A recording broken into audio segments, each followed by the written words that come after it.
Black Star Network is here. Hold no punches! I'm real revolutionary right now. Black power. Support this man, Black Media. He makes sure that our stories are told. Thank you for being the voice of Black America, Roland. Stay black. I love y'all. All momentum we have now, we have to keep this going. The video looks phenomenal. See, this difference between Black Star Network and Black-owned media and something like CNN. You can't be Black-owned media and be scared. It's time to be smart. Bring your eyeballs home. You dig?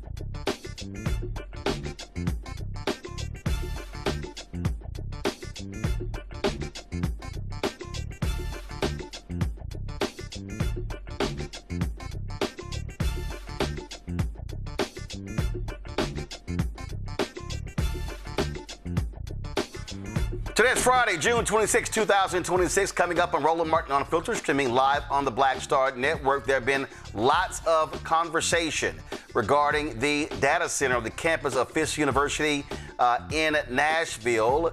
We will talk to the school's president and the company that will be overseeing the project. Black farmers in Mississippi are suing a farmer who they say paid them less than the white South African guest workers brought into the country by Donald Trump and Elon Musk.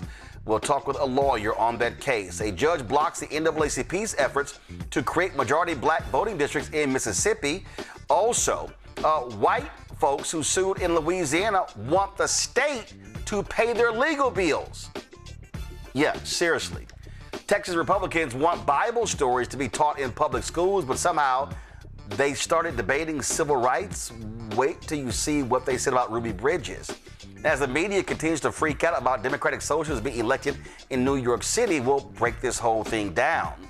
Also, folks, we remember two journalists who have become ancestors, including Tony Brown of Tony Brown's Journal. And Speaker Mike Johnson says if the Democrats get control of the Congress, they're going to be investigating Donald Trump and his donors and his friends and his families.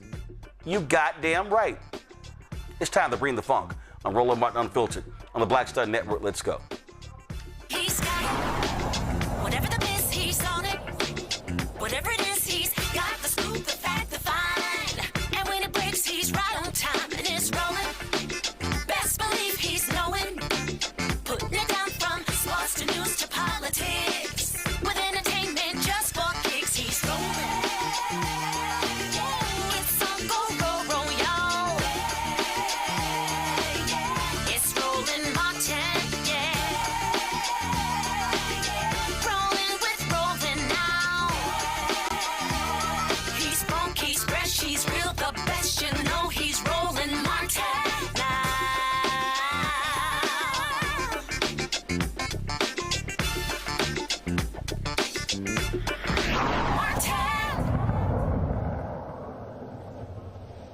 The announcement by Fisk University that we're going to be launching a data center on its campus led to significant controversy, discussion among students, alumni, and folks there in Nashville. This innovation center that was announced was expansive, and it led to folks like State Representative Justin Jones protesting outside the school's gates against this $1 billion quantum leap initiative. As part of the campus growth plan, Fisk proposed a $400 million innovation center to give students an edge in emerging AI technologies and says the build will be eco-friendly. But critics believe the potential pollution and strain on local water and energy resources are not worth the investment. Joining us now, Dr. Eugenia Clark is the president of Fisk University. Don Harden is the CEO of the Don Harden Group. They will manage the construction and development of Fisk proposed innovation center. Glad to have both of you here. Dr. Clark, I'll start with you. First and foremost, thank you.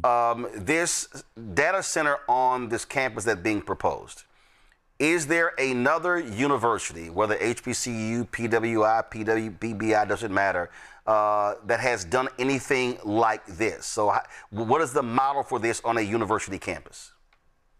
There are many universities that have data centers on their campus. And I think it was just this week that Johns Hopkins announced that they're getting ready to do a huge initiative with a data center on their campus. But I think that the question is, how many universities have places and spaces on their campus where they're running supercomputers? We refer to them as data centers, but in essence, that's really what it is. The question here that seems to have triggered the issues of concern, which are absolutely warranted, is what kind of space are you going to be allocating to operate these computers? Is it going to have an impact on our environment? Is it going to soak up all the resource of energy in our communities? How is it going to impact our water and noise pollution? And for the past 2+ years, those are things that we have been looking at and better understanding, not because Fisk University doesn't have a data center, but because we've learned that universities of higher education do have centers like this operating within the confines of their facilities already today, and many more are being announced. But most recently, that was the most recent one that I read about. So it is happening. So when you say supercomputers, supercomputers and data center, that's two different perspectives in terms of how it's seen. What we have seen over the past couple of years, we have seen massive protests all across the country, Louisiana, Texas, in Virginia, in South Carolina, other places, as it relates to data centers and their impact on energy, on water, on utility bills. And so again, is this more akin to supercomputers on campus that you're calling a data center, or is this like the data centers that we are seeing exploding, being built all across the country? So first of all data centers are not alike. Right. So we've got to, that's the first thing. So, I think the data centers that you're referencing here, what we call hyperscales, these are the big square footage, twice the size of football fields facilities. They're the ones that I've been reading about as well. Those are the ones that we hear the most about. No, that is not what we're looking at doing here at Fisk University. The concept that we are looking at is more of a micro scale. Therefore, it is requiring less square footage, it's requiring less energy, it's requiring less water, it's requiring less, because thanks to the outcry of what's happened around these hyperscale centers, we're now able to step back and look at them differently when you look at these micro scale centers, as well as the environmental impact that can be managed and controlled with the advent of the technology that these centers operate under. We are seeing, and I'll go done with this one, we are seeing significant criticism and protest of a data center in Memphis with these turbines. Oh, yes. Of Elon Musk is building. Even the EPA sided with the protesters. Will this data center have those turbines? No. In terms of noise, in terms of pollution? If you can give the public an example, what existing university will this be modeled after, where people can say, okay, I can actually look to this example as to what it would be like on the campus of Fisk? There are universities all around me right now with data centers in them. Right. What I'm saying is, obviously you have critics. If you say, okay, this university, what we're seeking to build will be very similar to what they have. What that then allows someone to be able to see what they have, to be able to understand it. Because again, a perception of what a data center is what is one thing. What you're describing is the reality of it. And so if someone doesn't have something to model after, then all of a sudden they may be just thinking about these massive data centers that have been parts of protests across the country. So Don, in terms of, give us that sense because again, even in Nashville, you've got the protest of a data center near a zoo. And you've got folks saying, oh, this data center is going to impact the animals. And so your critics say, well, hell, if they're concerned about animals in data center, we should be concerned about humans. So give us that perspective. Definitely. Thanks for having us on. Definitely looking at models is very important. So there's University of Texas at Austin. They've had. Oh, hey, Don. We don't mention that. We don't mention that school on this show. As a Texas A&M A&M graduate, I'm just messing. Go ahead. I got you. I'll try to make sure I stay away from. Yeah, go ahead. If I do that again. But there's University of Arizona. There's actually Vanderbilt has two here. They have one that they use for their own compute for the IT and those kind of things, as well as research. So we see those as models. Not only that, but when it comes to things that words you haven't heard much of is that greenhouse emissions. So Vanderbilt actually has partnered with an organization that does solar panel farms. So we like that model, even though they're across town. But we like some of the models that they have. They reduce their greenhouse emissions, which allow the less pressure on their power grid. They actually. I think what I've read is Vanderbilt uses about 77% from the local electricity, and 23% comes from the energy they create themselves. Fisk is not quite in that position to do that. However, we are studying that another model that's not on university campus. A new one is Terra Data. That's in San Jose. That's not open yet. That's coming in 2027. When you look at that, the reason why we know about that is one of the engineers that we're considering, we haven't aligned ourselves with them yet, but that's a project that they said, hey, look at where they're selling us that idea of how to be sustainable. And the other thing that's important, Roland, is the power. So if we wouldn't be here on this talking about this project at all, if our local power company didn't commit up to 30 megawatts of power for us without any issues. We actually had to do system impact study. When that impact study came back, it told us that there will be no harm, there will be no drops in power from anyone else. And furthermore, the biggest thing they told us, it would not impact anybody else's utility bills. In terms of impact on, again, student body, staff, things along those lines. As you are looking at this here, how are you studying that to make sure that there's no health impact as well? Well, we are. So you want to answer that? No, I was going to say when we even started this project, by the way, you should know that when we began evaluating this concept over 2 years ago, our absolute first consideration is the fact that we are right here in the heart of 37208. We've been here since 1866. Our neighbors and our students are a priority in every decision that we make, including all of the other elements of this university campus master plan, not just this one project. But when you look at how we're visualizing this one project, we are looking at it from the angles of that it will definitely not do any harm to those of us who are here all day, every day. The faculty, the staff, the students. We are in this space all the time. So we don't want to put anything in place that will provide any type of environmental harm, that could trigger any type of health issues to any of us that come and work here and spend an inordinate amount of time here every day. Don, go ahead.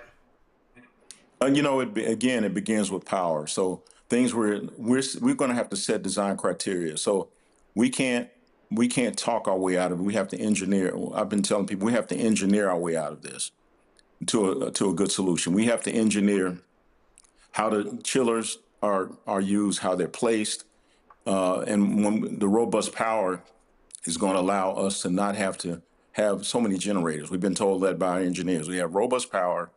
We don't have to load up on generators. that create emissions. We can use backup batteries instead and place them inside. And also we're looking at ideas like putting the chillers and the cooling towers on the roof so they will emit sound up. And so if they're emitting sound up, then they're not emitting sound out. But we'll set criteria that, like, I think the city has 80 decibel limit. We'll try to be under that. So we're doing all those things. Furthermore, we want to make sure when you ride by and see a data center, it looks more like a college campus building. It has to have the aesthetics. So we're not doing ourselves justice if we don't set the right design criteria and have our engineers meet it, and we can do it. They're doing this every day across the world, across the country, for the world for that matter. I actually had our interns just research a lot of information about data centers worldwide. They looked at the top 10 reasons that people don't like data centers, and they looked at the top 10 reasons in Nashville. And so some of the things that we're talking about, just like people are raising, we can do that. Everybody engineers, if we properly engineer our data center, we'll be fine. In terms of this project, is Fisk paying for this project, or is an external company paying you to have this center on its campus? No one external is paying us for anything. We're just going to start there. So what happened about 45 days ago is Fisk University announced its campus master plan. This is our strategy and our vision that we have for the school to make sure we can be here another 160 years. The campus is 160 years old. There's so many infrastructure needs here that have to be addressed. That's all a part of this master plan. Included in the master plan are some new opportunities. All of these, and each of them will require a different funding model, a different design model. And what we did on May 14th is share with our community, fully transparent. This is what we see for Fisk for the next 160 years. This is where we want the conversation to begin. And as soon as we shared that information with community leaders who all showed up here on campus to hear about it, now our work really begins, project by project by project. So no one has said that they're paying for anything. What we have here, though, is a vision that we are going to be partnering with all shapes, forms, and fashions of financial support to make sure that we can really lift this campus up to make sure we're still here for another 160 more years. There's a lot of work to be done here. And this innovation center, walk us through in terms of, Don, you talked about the benefits for the campus in terms of energy consumption, things along those lines. But what then else will this center be able to do for the university? Is it about bringing in external companies, bringing in them to partner with you? Explain that as well. Yeah, I think, this is kind of, hopefully Dr. Clark is okay with me saying this. There are business models that data centers have. There's 4 or 5, actually 3 or 4 different business models that might make sense for this campus. So there's a co-location. So most data centers, many of them, I would say, outside of the hyperscalers, actually co-locate and put out and pay rent, get rent collected from various users, from network IT providers and so forth and so on. So I don't think we're going to rule out the opportunity to bring actual business and bring dollars to this data center. So, we can see the opportunity, and we still have engineering to do, but we can see the opportunity for the supercomputer type model where Fisk can do all the research. We see Meharry, they're set up to do a lot of medical imaging studies. And then we see an opportunity for the business model for Fisk to generate income. So I think that we haven't ruled that out, but we still have a long way to go to figure out how Fisk could bring partners in. What you laid out, Dr. Clark, I'm familiar with the issue that you have in terms of your infrastructure on the campus. When I was the Rebus Mitchell Scholar in Residence, I had conversations with then President Van Newkirk. There was a building that was being built. I think that y'all had not had a building built on the campus since Eisenhower was president. And so that's what this is about. And so in terms of this project, you have the data center, the innovation center, but what else is in this $1 billion plan when it comes to construction on the campus? I'm glad you share with everyone about your history being here on the campus. We need a new student center. We must modernize several of our existing residence halls. We've got to get that done. But one of the other projects we're really excited about that we're in the stages of getting started is an expansion to our John Lewis Center for Social Justice. So renovations to residence halls. We need a student center, something that would allow us to be more competitive in this competitive space to get students to come to Fisk University. Upgrades to our residence halls, that's an imperative, because as we attract more students, we need a place to house them. And then you have projects like the expansion that we're getting ready to do, the annex to the John Lewis Center for Social Justice. We're very, very excited about that project and are looking forward to announcing the final outcomes on that, hopefully here before the end of this calendar year. What was the lesson here? You had lots of blowback, obviously. Was it a failure to understand that in this space that we're in now, how people are responding to data centers, to AI, not fully taking that into account, and being able to walk critical folks through in terms of explaining really what this is? Because you obviously had petitions, and you had Representative Jones, you had others who were saying that stakeholders were not properly informed and communicated with. So I would have to say not true. For the past 2 years, I've been talking to all kinds of stakeholders. I regret that I didn't get to everyone, but many will tell you they've been hearing about this for some time now. Not only talking about the concept, but how we're researching it, how we're evaluating it. So that's why we went public on May 14th to say, this is what we're looking at.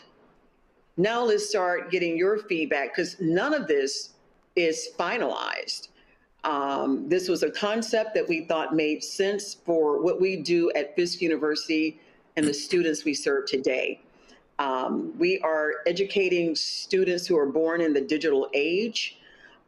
We have got to have campus resources that allow us to continue to be competitive in that space, because here at Fisk University, right now, 30% of our students that graduate annually are graduating in computer science. Fisk University is known for being a STEM institution under the liberal arts umbrella. In order for us to continue to excel in that space, we've got to continue to provide all of the necessary tools that make us competitive. So yes, you've heard about the petitions, you've heard about the blowback, but that does not also equate to all of those who are cheering us on, that are excited about this project, that believe that the entire campus plan makes excellent sense for Fisk, because we at Fisk must figure out how to go from surviving to thriving, and how do we stay competitive in this competitive higher ed marketplace for another 160 years. It's a challenge we're all faced with. Questions from my panel. Joining us, Michael Imhotep, host African History Network show out of Detroit. Glad to have him here. Nicole Robinson, political law attorney and strategist from D.C. Matt Manning, civil rights attorney out of Corpus Christi. And Michael, you first. All right. Thanks for coming on to give more clarity to this conversation. I recently attended Artificial Intelligence Summit here in Detroit that was organized by Black Tech Saturdays. And I was wondering, I know you mentioned computer science, Doctor. I was wondering if you could talk for a minute about the careers that that your students will be able to train for at this at Quantum Leap, at this data center? What type of careers for the future is this going to prepare them for, to take advantage of?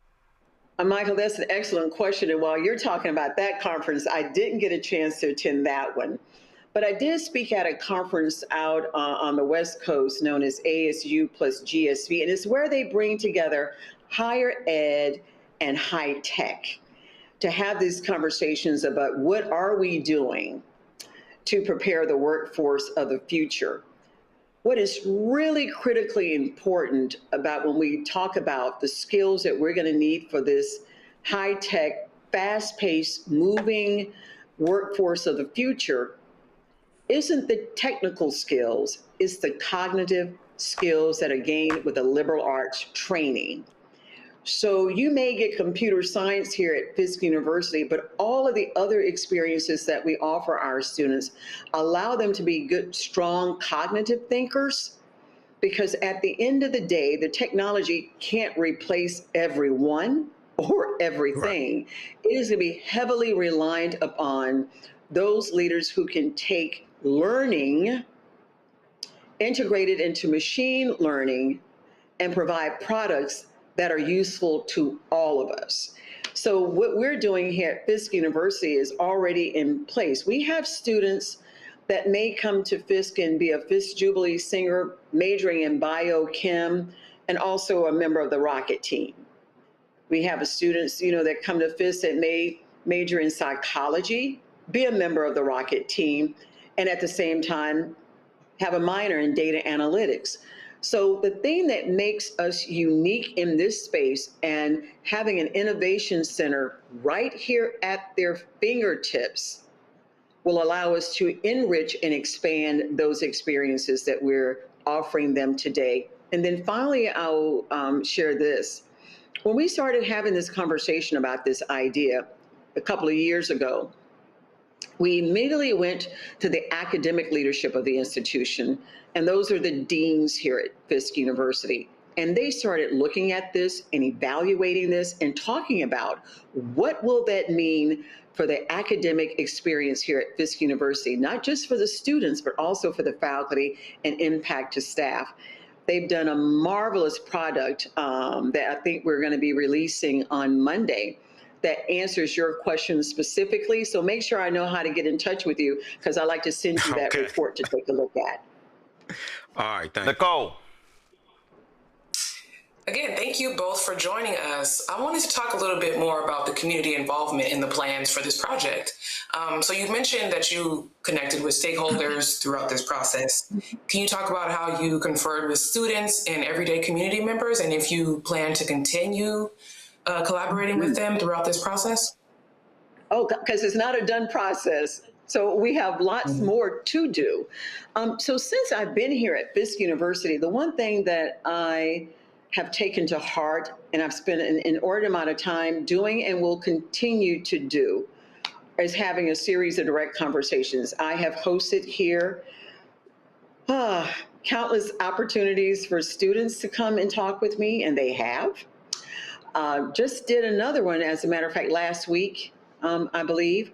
Faculty have had conversations with me, staff have had conversations, and I've had meetings with alumni about what's going on here at Fisk. Those conversations have been going on for 2.5 years. However, in the past 2 years, I've focused those conversations more on a master plan. What do we want for Fisk that will help us stay in this space and thrive in this space? Because Fisk University is the first institution of higher education here in Nashville. We want to hang on to that. We want to be the HBCU, along with the other three that are here in our community, that are continuing to lift up the brand and the value of these institutions. So it requires that I'm having conversations with my elected officials, with the alumni, with residents of the community. We're doing more of those on Monday, as a matter of fact. I think I have 2 on Monday. I mean, this is not something that just happened. This has been going on for over 2 years. By announcing it publicly, This is just allowing everyone else who hasn't had a chance to be a part of the conversation to not come join in it. And yes, the answer to your question is definitely. Our doors are open and we're getting ready to start more of those conversations as we continue on this journey. Matt Manning? Yeah, so I have a couple quick questions. I'm a Howard man, not a Fisk man, but I know at Howard they've got a number of programs where they partner with like investment banks and others to give students kind of a pipeline. So the first question is, are there any cemented agreements that you have with any technological companies to give Fisk University graduates a leg up through this data center, number one? Number two, as it relates to the data center, are there any agreements with those companies to get what's produced there, and how is Fisk going to leverage that data that's coming through the center? And then the final question is any of this cost going to be pushed onto the students? Is there going to be a tuition increase or any kind of financial detriment to them for building this center? So you asked three very distinct questions, but they all are sort of coupled in the same answer. The model that we're looking at is not going to generate more cost to students. The models that we are evaluating is that whoever we identify as a partner, and we do not have one. And the reason we don't have a partner, I think, is important to share. Fisk University has first got to confirm what we want our standards to be in order to be a partner with us. And then the other answer to your question is, this will all be a part of the individuals that come forward or the businesses that come forward to say they want to be a part of this unique model, that they can now say, we know what your expectations are, and this is how we can deliver to it. I will share this, though. With all of the partners we currently have here at Fisk, whether it's in fintech or healthcare or social justice, when we start those conversations, we start by saying, what are the opportunities you'll be providing to our students, i.e. coaching, mentoring, internships. And those are some of the most robust programs we have here at Fisk. And that is a requirement we have with the partners we have today. I can assure you that whoever we talk to as a partner for this innovation center, they have to know that's what our standard is.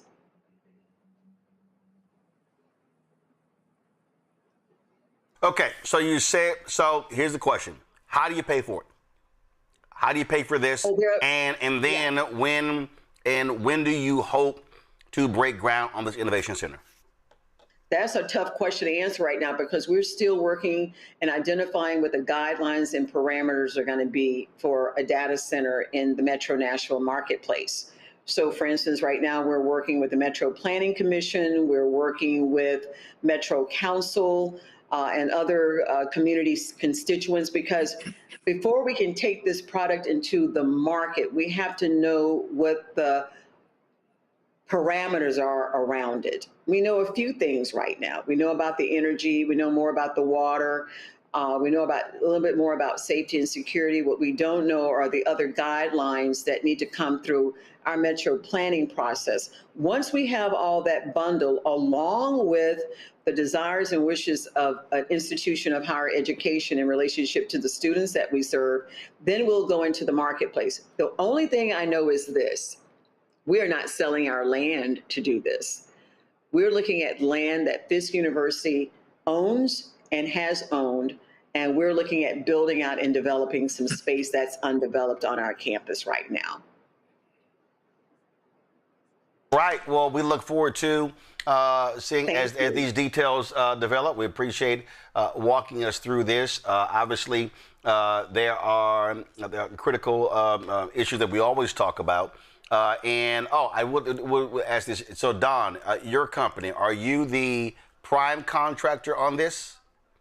No, our role is owner's rep. We're the owner's representative on this particular project. We're a general contractor, but we're doing something on this scale as a data center is not our capacity. We are doing other projects on the campus, but not the data center. Gotcha. And Dr. Clark, I'm sure that when it comes to building this, you'll be looking at Black construction companies? That's Don't my we role, for always? sure. Why do you think? Why do you think Yes. Don Harden's working with us? No. He did. Also- No, yeah, I did. This ain't my first rodeo. I always ask. No. Yeah, And that's, speaking I of love the rodeos, question. please promise me that you're going to have us back when we're ready to give you an update on all the other specifics that we can't answer today because we're still working with the process. I would love to come back and then actually show you where we've come from today to then, and what does it look like, and what are the parameters by which we're going to operate this. Oh, absolutely. So Have us back. No, I've no problem with that. I own this. I don't have to ask anybody. So that's not a problem. So we'll do that. There is on Monday, there's a town hall, 6:30 Central, where North Nashville leaders will host a community town hall on the Fisk University Data Center. It's taking place at Lee Chapel, AME Church, 1200 Drive, DB Todd Jr. Boulevard. The NAACP Nashville branch will be hosting that town hall. Certainly appreciate it. Dr. Clark, thank you so very much. Don, thank you, Don Hart. Thank you so very much as well. Thank you, sir, for having us. Appreciate it. All right, folks, going to a break. We'll be right back. Roland Martin Unfiltered on the Black Star Network. All right, folks, let me tell you about Chapter. Now, if you're on Medicare or about to be, the system is not set up to work for you. Too much fine print, too many plans, and too many people making money off of your confusion. And look, we're used to this. We're no strangers to systems that don't have our best interests at heart.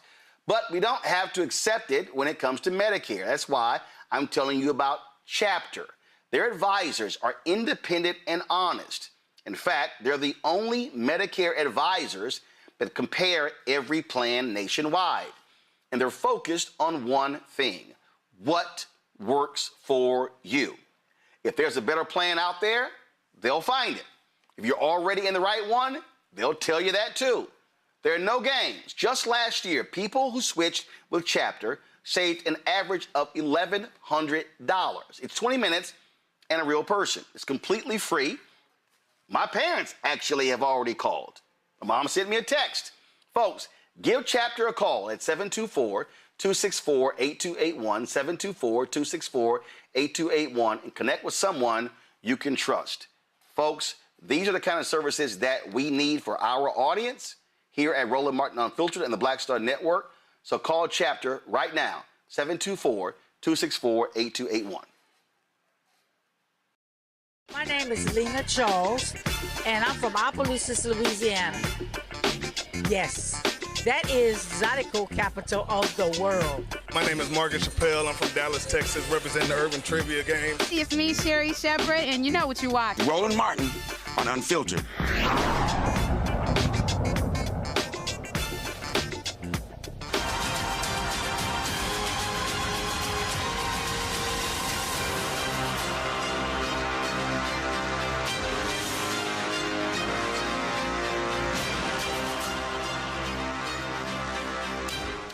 Donald Trump's administration has tossed out the anti-discrimination rule governing disaster aid. Beginning next week, the Department of Homeland Security will no longer insist that state and local governments go out of their way to ensure that when they give out federal disaster aid, they do not inadvertently do so in ways that disadvantage racial minorities. While DHS will still prohibit discrimination intentionally, it says local governments no longer have to consider if their disaster relief efforts unintentionally further racial inequality. One example, last year marked the 20th anniversary of Hurricane Katrina. After the storm, DHS distributed disaster relief funds based on the property value of what was destroyed, which meant that rich white neighborhoods and business districts quickly rebuilt. Meanwhile, parts of the poor Black Lower Ninth Ward still have not been rebuilt to this day.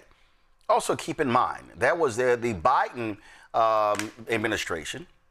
They were going to advance a lawsuit as it relates to in Texas, where they received $1 billion after a hurricane there, and they chose not to give that money to Harris County.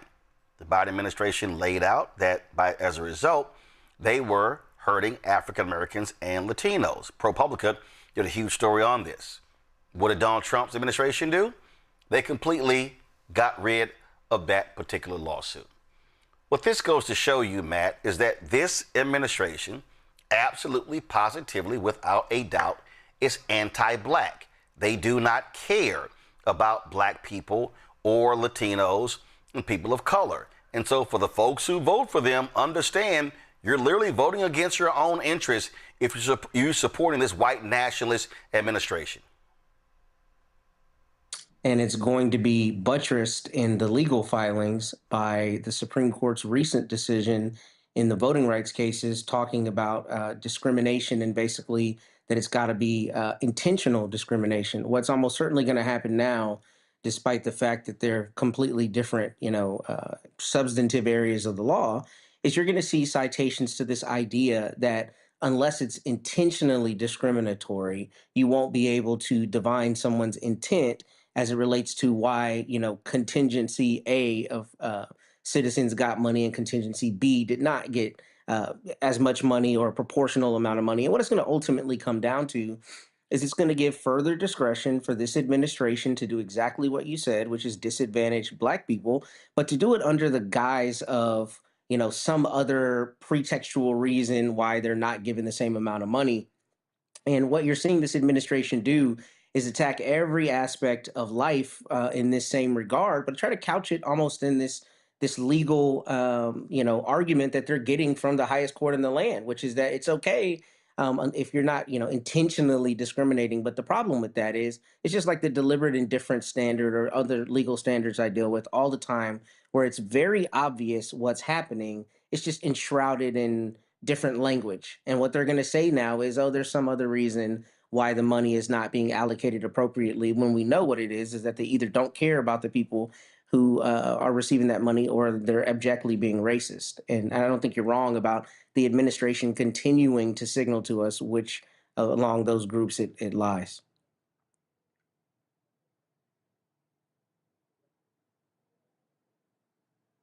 And listen, we have been building this case and just story after story, Nicole, on what it is these folks are doing. And this is simply the latest one. You take, of course, the Supreme Court decision regarding temporary protected status for Haitians. You have Supreme Court decision 6-3, where that could put 350,000 Haitians and 6,100 Syrians in jeopardy. Now, here's the thing that's crazy here. You have, and if you want to understand how MAGA thinks, you want to understand why they're thinking this way, all you have to do is listen to that violent racist Megyn Kelly, who showed her ass when she said this. For over a dozen years. Go home. Get out.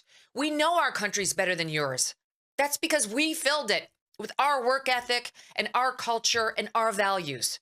You being here only dilutes it for us, those who built it and live it.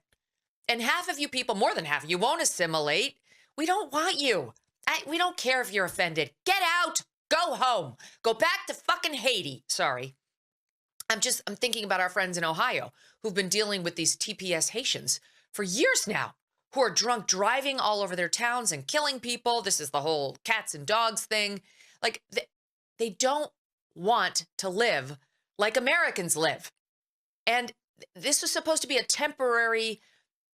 it was supposed to be temporary help. And it's turned into another backdoor way of allowing someone permanent residency here. And they take advantage of all of our public services. And let's just be real clear. Megyn Kelly is a fucking idiot. And the reason she's a fucking idiot is because she just sat there and repeated the bullshit lie about cats and dogs. That was a story made up by a white woman who actually had her dog returned. It's a bullshit lie. But not only that, it also shows you how this airhead so-called lawyer hasn't even read shit. Okay? She went on and on and on, Nicole, about, our culture. Heifer, let me explain something to you. The largest land purchase in the United States was a Louisiana Purchase, which was a result of slave revolt in Haiti in 1804. You talk about culture? You don't have fucking culture, Megyn Kelly, without Haitians. What the hell do you think New Orleans is? We can go on and on and on and literally break down the culture that Haitians have provided to the United States. Her no dancing ass needs to understand that as well. But then she cited, oh my God, the people in Springfield, they've been dealing with these people and they've been drunk driving. Really? Do y'all recall 60 Minutes when they went to Springfield, Ohio, and they talked to a white man, CEO of a company, and this is what he said about those Haitians. It started slowly. We had an application pool that was a little bit different. People coming to work here. People looking for jobs. What he's welding here again are welded axle components. Jamie McGregor is the CEO of McGregor Metal, which makes welded parts for the auto and farm industries. Right now, about 10% of his workforce is Haitian, over 30 employees. I wish I had 30 more. Our Haitian associates come to work every day. They don't have a drug problem. They'll stay at their machine. They'll achieve their numbers. They are here to work. And so in general, that's a stark difference from what we're used to in our community. Oh, I'm sorry. Maybe y'all didn't catch what he said. What he was really saying is, these white people here, their ass don't come to work on time. They don't work hard. He said, we're not used to that. Roll it again.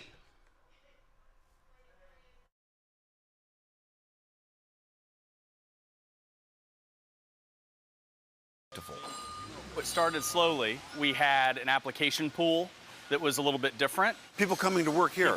People looking for jobs. What he's welding here again are welded axle components. Jamie McGregor is the CEO of McGregor Metal, which makes welded parts for the auto and farm industries. Right now, about 10% of his workforce is Haitian, over 30 employees. I wish I had 30 more. Our Haitian associates come to work every day. They don't have a drug problem. They'll stay at their machine. They'll achieve their numbers. They are here to work. And so in general, that's a stark difference from what we're used to in our community.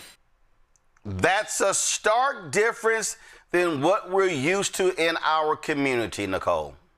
He's saying these white folk don't work as hard as the Haitians.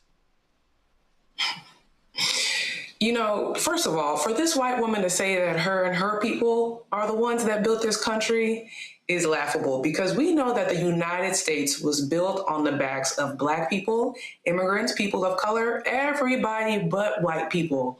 We did the hard labor to get us where we are today. And the foundation of America was built on immigrants. That's why we have the Statue of Liberty in New York. So now for her to sit here and say that we want them to leave, that we don't want them here, that is absolutely not true. And America is going to see what will happen if we start really trying to get rid of all of our protected immigrants. This country will really go downward, especially economically. We need everybody to thrive. And one thing that we know is that capitalism needs people at the underclass to point and hate each other for it to thrive. Now they want us to blame Syrians and Haitians for job loss and all these crazy things.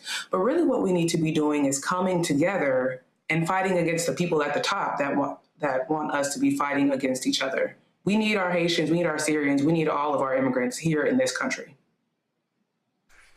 See, Michael, what these races are all about, and this is precisely why I wrote my book, White Fear. That racist diatribe from Megyn Kelly, just flat out, is test case A, example A, or example 6,196 of white people being scared to death. Oh my God, they're stealing our country. The fact of the matter is, Springfield, Ohio was a dying Midwest city. They had lost 30,000 people. Homes not being purchased, jobs not being filled, sales tax receipts decreasing. Why? Because they didn't have people. Now, who says that the Haitians saved their asses, saved their white asses? The mayor of Springfield, the Republican governor of Ohio. That's what actually did it. Them white folks should be bowing down, thanking the Haitians for saving their trifling ass city because people were leaving because there was nothing there. Yeah, Roland, I remember when Junior Varsity Vance lied and said that the Haitians were eating the dogs and cats in 2024, as well as Donald Trump. And I remember that it put the lives of Haitians there in Springfield, Ohio in jeopardy. There were death threats, bomb threats, things like this. And these white nationalists, white supremacists doubled down on the lie. So I saw the diatribe from Megyn Kelly, and she's appealing to her white nationalist, white supremacist audience. And, you know, yes, Governor DeWine talked about how the Haitians rejuvenated Springfield, Ohio. They saved it. And my thing is... hold on, Michael. Also, hold on. Just stick it right there. Because let's just actually hear from him on Fox News in September 2024. Mm-hmm. Why did they come? They came for jobs. When you talk to the employers who are employing them, they'll tell you, look, they're very hard workers. They're very family-oriented. One employer was quoted saying, I wish I could hire 100 other ones to fill the jobs that we have. So that's why they came. But I don't think anybody expected that, that big of a surge. I mean, basically what happens is, they're here under a classification. There's 16 countries under this classification. And when they come in, they can then apply for that. And the reason Haiti is in there is because it's an extremely violent country, and a country that since the president was killed 2 years ago, the gangs are basically running the country. So, that's why they fled Haiti, and that's why you they are support here. that program. You support TPS, right? Yeah. Sure. The protected... Go ahead. Yeah, Martha, we've always had some program. We've always had some program like that. Remember, you don't remember, but I remember way back, in the 50s and 60s, we did that with Cuba when Castro was there. So.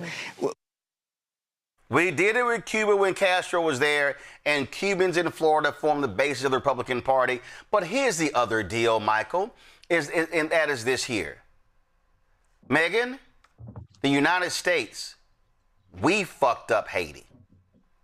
The United States and France destroyed Haiti, destroyed their economy. And so you can complain about how screwed up Haiti was. No. This country screwed up Haiti. The blockade. The United States, you complaining about 350,000? Trust me, Haiti today will look 5 times as better than the other side of the island where Haiti is, the Dominican Republic. If the United States, because matter of fact, just so y'all understand history, it was Haitian president that ended slavery in the Dominican Republic, and that's how that country became independent. But you wouldn't know that, but the history, it was Haiti that freed the DR.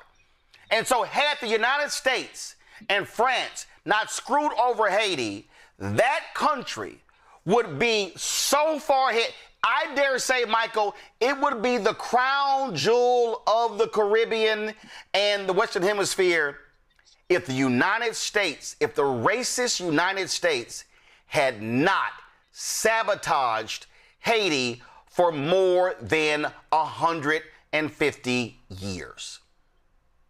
Yeah, and we know from about 1914 to about 1934, 1935, we know the U.S. occupied Haiti. We know going back to President Woodrow Wilson, he sent the U.S. Marines into Haiti. We know they took out $500,000 from the National Haitian Bank as well. You talked about the Louisiana Purchase. People forget the reason why Napoleon Bonaparte was forced to sell the 828 358,000 square miles of land that France controlled here in this country that they stole from Native Americans. Let's not forget that, okay, was because the Haitians were kicking France's behind in the Haitian Revolution. France was going almost bankrupt. So they sold that land to the U.S., which doubled the territory of the U.S. and also gave the U.S. more territory to have enslaved Africans, which increased the need for enslaved Africans as well. But very quickly, Roland, Governor DeWine is absolutely correct. But let's not forget, and you talked about this, I think it was last night, Haitians make up a large portion of the healthcare industry here in this country. Okay, it's about 111,000 that work in the healthcare industry, and a lot of them work in the nursing homes, take care of the elderly, things of this nature. Okay, so these are very hardworking people that provide critical services. If you deport these 350,000 Haitians, you're going to severely hurt the U.S. economy. And following along with that idea, I would call on undocumented immigrants and legal immigrants that are here. If you want to embark upon this, y'all should go on strike for a week and shut this shit down and crush this economy. And because this is straight up white nationalism, white supremacy. And for all you black people out there that want these Haitians deported, things like this, they're coming for us too. You're not exempt. Calling yourself FBA or ADOS is not a force field against white supremacy and racism. Racism and white supremacy attacks all black people, regardless of the origin, the country of your origin, the language you speak, or the religion you practice, okay? And Dr. John Henry Clark, who's behind me, his picture, he taught us that the white man is a better Pan-Africanist than you because he don't want none of you. And for Megyn Kelly to then add insult to injury and say that half of these Haitians or most of them will not assimilate, okay? This reminds me of 1924 when Calvin Coolidge signed that Anti-Asian Immigration Act. And he said, we have to keep America American. He's talking about for white people. This is the same thing that Donald Trump said when back in about 2018, 2019, he said, why are we bringing these people in from these shithole countries like Haiti? Why can't we bring more people in from the Netherlands? And he's importing white South Africans from South Africa. Y'all better wake up. Otherwise, you're going to, we haven't seen the worst of this. It's going to get worse. We better wake up. Zoran Mamdani, who is the mayor of New York City, he released this video making it clear that New York City will do all it can to protect Haitians from deportation. We saw today the Supreme Court make a decision that is putting so many people's lives in jeopardy. And I just came back from a rally with 1199 as I stood alongside a number of Haitian New Yorkers who are concerned about what this means for their status in our city. And frankly, this city, the one that we love, is one that has been built by so many from so many different parts of the world. And that includes our Haitian brothers and sisters, our Syrian brothers and sisters.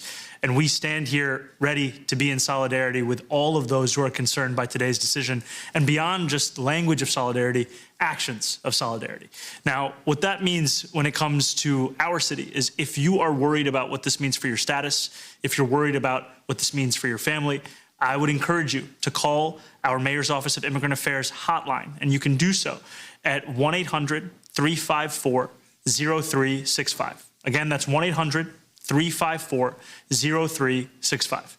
Now, many of you know this is a city of 8.5 million people. More than 3 million of us were born elsewhere. I'm one of them. We're a city that's proud of our immigrant heritage. And when we think about especially what Haitian New Yorkers have had to deal with, not just for weeks or months, we saw today. Let me do this here, y'all. So, and again, I just want you to understand from a historical standpoint what's going on here. This is actually the Harvard Law School International Human Rights Clinic. This piece is called What the World Owes Haiti. And when you see this story, it says right here, it breaks out, it talks about a New York Times investigation regarding foreign intervention in Haiti's history.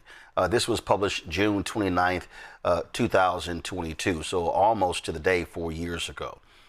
It said the Times' meticulous expose of the massive debt that France illegally extorted from Haiti after its independence demonstrates how the payments, totally and estimated $21 to $115 billion, kept Haiti poor and unstable for 2 centuries. Imagine if the United States, this fledgling 13 colonies, had to repay England $115 billion. Do you actually think the United States would look like it does today? No, it would not. It says that the investigation also documented that the U.S. Marines forced transfer of $500,000 in gold from Haiti's National Bank to Citigroup in New York in 1914, and the 19-year occupation that followed was spurred in part by pressure from Wall Street. See, Megyn Kelly will never, ever own up to any of this. Donald Trump would not own up to any of this. In fact, these racists will not own up to any of this because we know exactly who they are. And do understand, when you look at the ruling that was in this case, you had Supreme Court Justice Sam Alito, who pretty much said that, there was no racial bias involved in this. There was no racial bias that precipitated the Trump administration from targeting these Haitians. And you sat there and you were like, did that fool actually say this? Yeah, this is what he said in the opinion.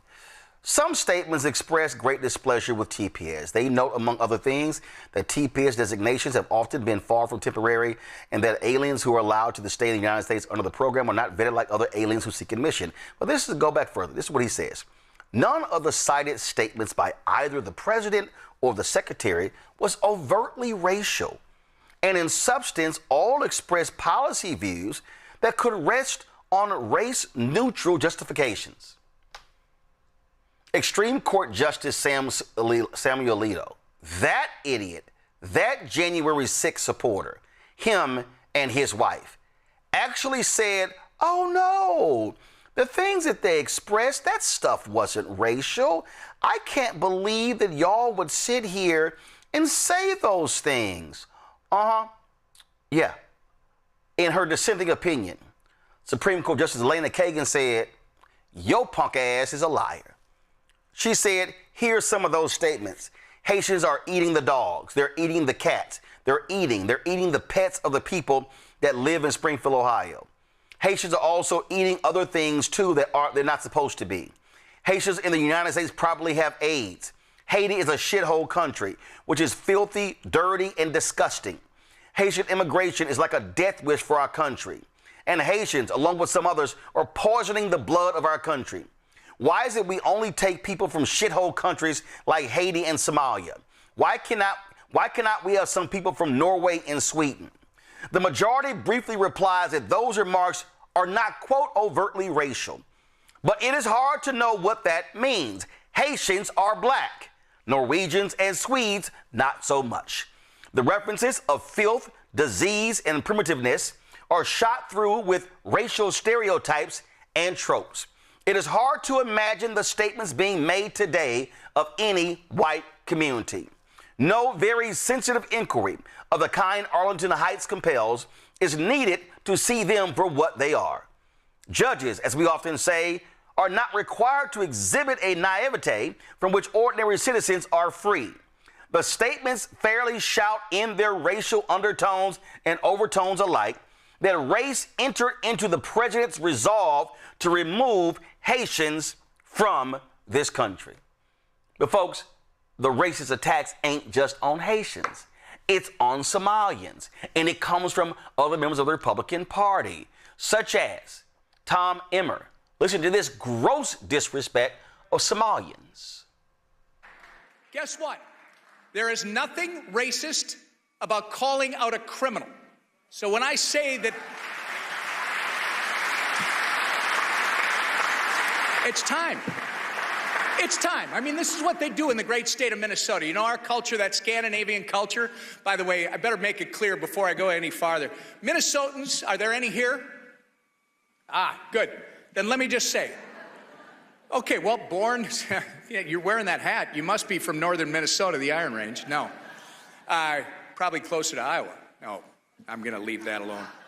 The reason I bring it up is because I tell people regularly, Minnesota did not create passive-aggressive behavior, but we did perfect it, okay?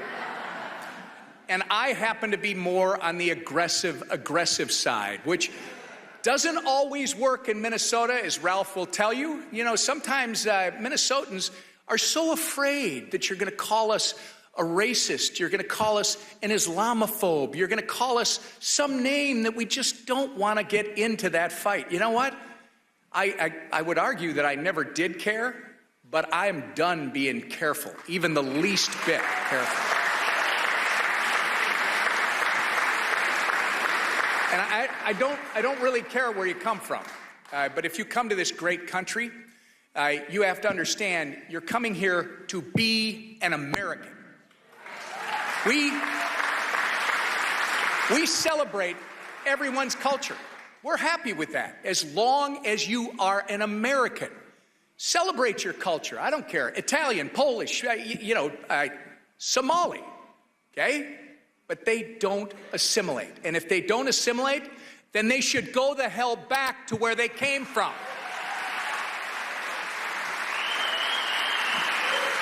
Sorry, Ralph. I know this is a family show. I can't help myself today. Yeah. It's a... Oh, so that's how we gonna roll, Tom Emmer? Okay, and y'all need to understand, Chief Racist Stephen Miller, this is what he actually said after the Supreme Court ruling yesterday. Well, I think the most important point is that this administration, on the asylum point, is we've implemented international agreements all over the world to take in our asylum seekers. So America's doors are closed fully to asylum seekers. We've set up agreements where if you want asylum, then we will find a country elsewhere in the world to take you. It's very simple, a very elegant, a very complete solution. Now, of course, as you know, you've heard me talk about here many times before, all asylum claims across the southwest border are always found. Really? Y'all might have saw that thing flash right there. That's quite interesting because it's October of this year, 2025. 4,499 refugees have been allowed into the United States. 4,496 of those folks have been white South Africans. That is a fact. What we are seeing here, Matt, is pure, unadulterated racism.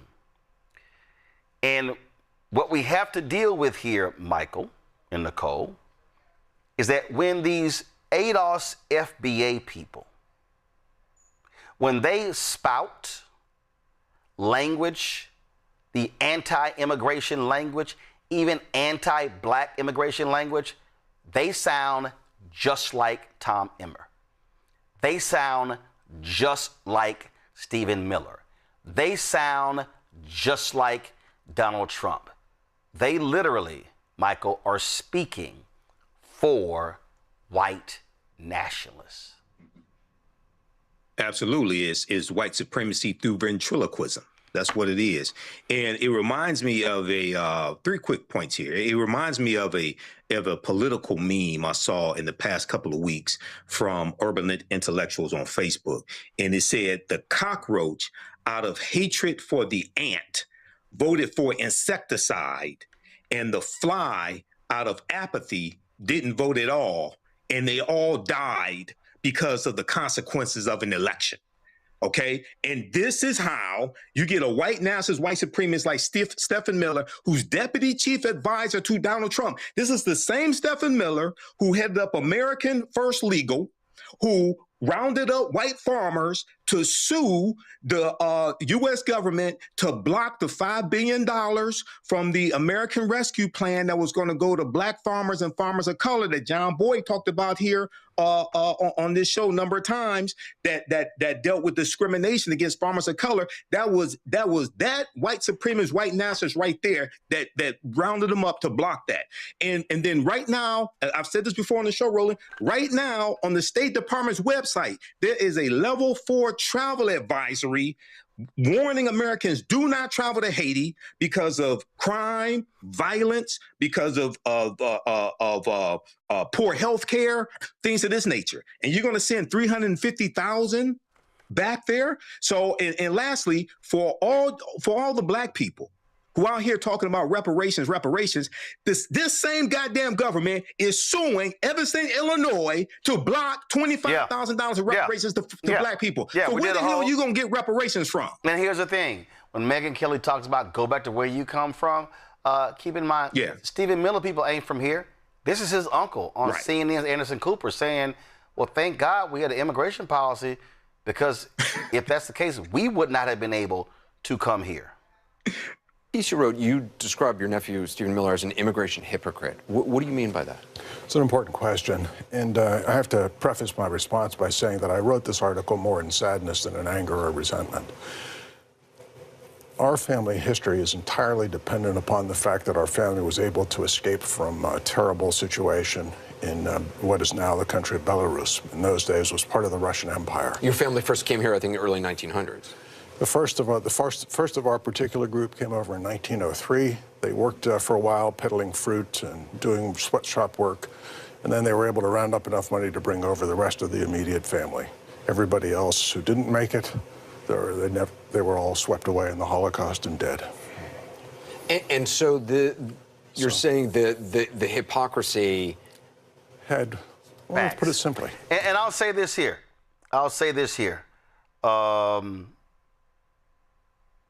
I'm quite sure that Native Americans are listening to Stephen Miller and Megyn Kelly and saying, when all y'all gonna leave? When all y'all gonna go back? Because y'all didn't assimilate into the culture that was already here. See, this is how whiteness works. Y'all need to assimilate. Megyn Kelly talking about our culture. Megyn, you ain't got no color. I mean, you ain't got no culture. Without black people, y'all ass ain't got no music. Because hell, country music ain't y'all. That came from us. Hell, without us, y'all ain't got no food, because y'all absolutely ain't got no clue what the hell seasoning is. We know your little narrow ass can't dance, so you ain't got no rhythm. And so I'm sure Nicole and Matt, when these white folks go out and they say, let's go eat some Chinese food. Let's go eat some Mexican food. Let's go get Thai. Let's go get some Indian food. Let's try some soul food. Hell, y'all asses didn't even create barbecue. If y'all want to talk about the worst food in the world, shit, go eat in England. We all know none of them can cook. So let's be clear. Your food sucks. You ain't got no music without us. You ain't got dancing without us. You ain't got seasoning without us. So Megyn, when you say our culture, do you know what our culture is? Rape, murder, pillaging, being thieves. That's your culture. Because that is your history. We come back. We'll talk with the lawyer representing black farmers who are suing because you got white South African refugees being paid more than they are in Mississippi. You're watching Roland Martin Unfiltered on the Black Star Network. Support the work that we do. Join our Bring the Funk fan club. Folks, listen, ain't no other show having these type of conversations. Raw, real, and unapologetic. So join our Bring the Funk fan club. You want to give you a cash app? Use a Stripe QR code. You see it right here on the screen. That's also, if you're listening, go to blackstarnetwork.com. Checks and money order, make it payable to Roland Martin Unfiltered. P.O. Box 57196, Washington, D.C. 20037-0196. PayPal, R. Martin Unfiltered. Venmo, RM Unfiltered. Zelle, Roland at RolandSMartin.com. Roland at RolandMartinUnfiltered.com. We'll be right back. Now, if you're on Medicare or about to be, the system is not set up to work for you. Too much fine print, too many plans, and too many people making money off of your confusion. And look, we're used to this. We're no strangers to systems that don't have our best interests at heart. But we don't have to accept it when it comes to Medicare. That's why I'm telling you about Chapter. Their advisors are independent and honest. In fact, they're the only Medicare advisors that compare every plan nationwide. And they're focused on one thing: what works for you. If there's a better plan out there, they'll find it. If you're already in the right one, they'll tell you that too. There are no games. Just last year, people who switched with Chapter saved an average of $1,100. It's 20 minutes and a real person. It's completely free. My parents actually have already called. My mom sent me a text. Folks, give Chapter a call at 724-264-8281, 724-264-8281, and connect with someone you can trust. Folks, these are the kind of services that we need for our audience here at Roland Martin Unfiltered and the Black Star Network. So call Chapter right now, 724-264-8281. What's up, y'all? This is Wendell Haskins, a.k.a. Win Hogan at the Original T Golf Classic. And you know I watch Roland Martin Unfiltered.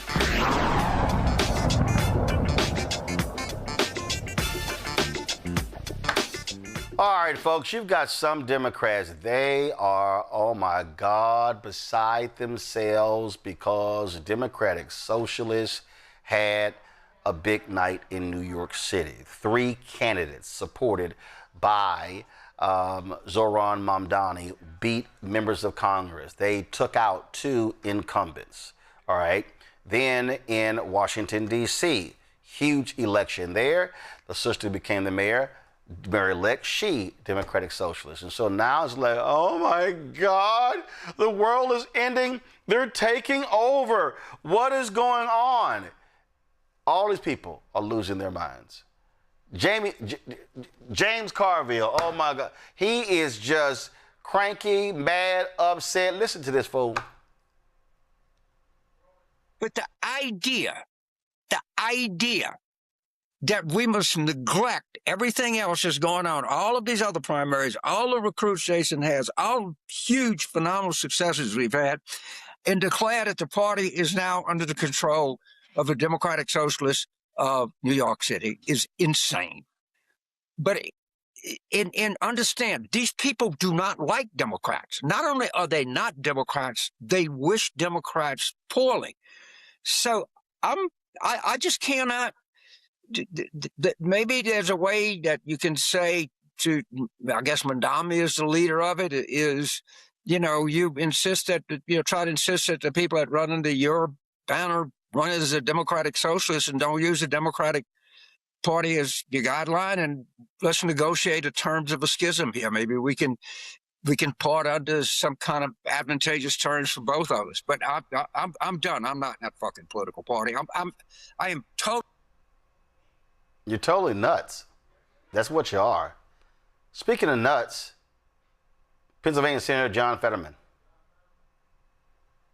In Michigan, but all of them have intensely anti-Israel thing. Now, I remain as really the last Democrat in the Senate that's proud to stand with Israel. Absolutely. And now these kinds of places like that coffee house are calling out a Jew that you're banned, just for what reason? I mean, that's what's becoming part of the Democratic Party.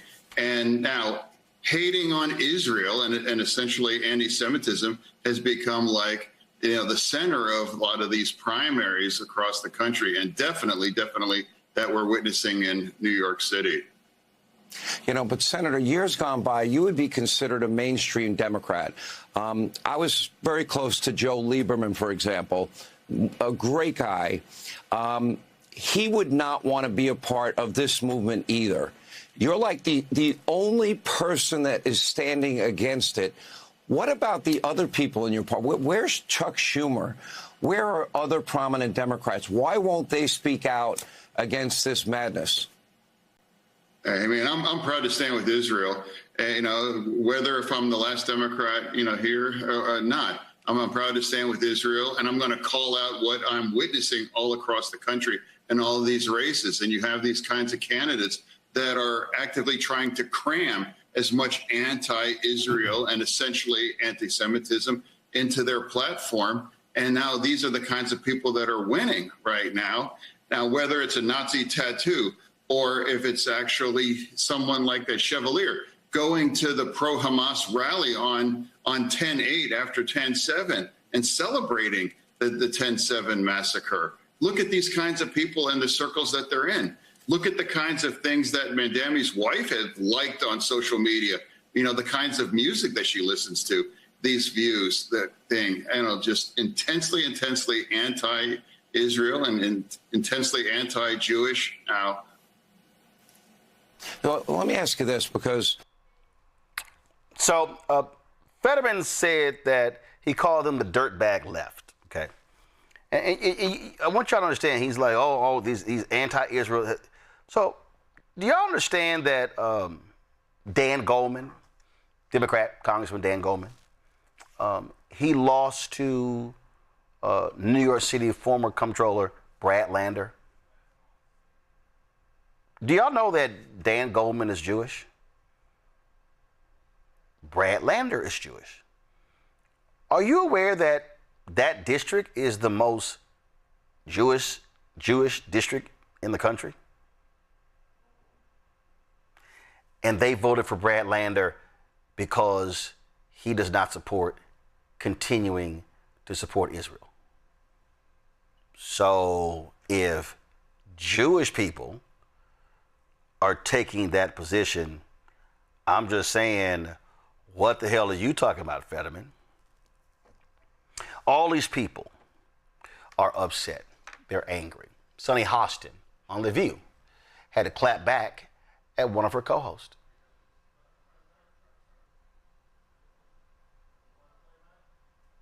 Mamdani does emerge as a kingmaker, but at what expense? He just absolutely neutered Hakeem Jeffries and Chuck Schumer, who have the job of trying to win back the House and Senate for Democrats by endorsing candidates against sitting House members. How did he neuter them exactly? Because what he's I'm going to get into it. Just let me get into this. All right. You just talked about these goods and services. You want the police to come. You want the fire department to come. Well, one of your new candidates, Avila Chevalier, who won last night, wants to abolish the police and all prisons. She was asked 4 times, how would you deal with somebody who committed murder then? What is your plan? And she dodged and didn't answer. She tweeted that Obama is evil, Biden is a rapist and a war criminal, and bleep Kamala Harris. These were not people running on an affordability agenda. These were left-wing extremists that were elected last night at the expense of moderate Democrats. So a seat that you guys do need to win if you want to take back the House. I don't like the way she sounds at all. Well, that's what I'm saying. Well, So but she's not the party. But she's one person. But that is the point, is these candidates that were endorsed by DSA, the Democratic Socialists,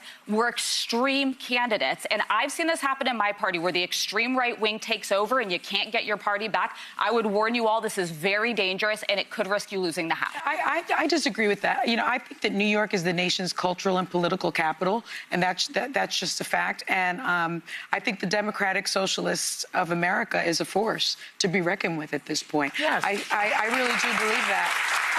You mentioned these other candidates that won, but you didn't mention Brad Lander, who ran on basically a Democratic Socialist platform. He ran on building more affordable housing, protecting reproductive rights, the fight to protect and stand up for the LGBTQ plus community, Medicare for all. Who did he unseat, though? Who did he beat? He beat another Democrat. He beat Dan Goldman, who led the impeachment against Donald Trump. Yes, but you took out a sitting progressive liberal who was a liberal hero 2 years ago. Perhaps But because he believes in Israel's right to exist, he lost his seat. But because perhaps it's time for change. Perhaps it's time for change. The Democratic Party, for a very long time, has been searching for an identity. And I see a great parallel between, to your point about the right, I see a great parallel between the rise of the Tea Party in 2009 as a rebuttal, basically, to President Obama's policies and the financial crisis, and the Democratic Socialists of America's rise in 2016 in reaction to Donald Trump, in reaction to health care, in reaction to the loss of health care. One thing I would say is I just... And no shock, Stephen A. Smith had to weigh in. Be very, very clear. If the Democratic Party becomes the likes of Zoran Mamdani, who, by the way, I like, not trying to throw any shade on him or anything like that, but if the Democratic Party becomes him, you have no chance. You have no chance on a national basis in terms of the presidency. In Senate seats in the House, you have no chance. You have no chance. I want to be very, very clear about that. You might have a Democratic Socialist sprinkled here and there, but that ain't what America is. America's about capitalism. America's about dollars and cents. America's about an economy, a flourishing economy. Okay? And you know what it's not about? Free stuff. Somebody got to say it, so I'm going to say it. Somebody got to say it, so I'm going to say it. Oh, my God. These people, they get on my nerves. Okay. Stephen A.,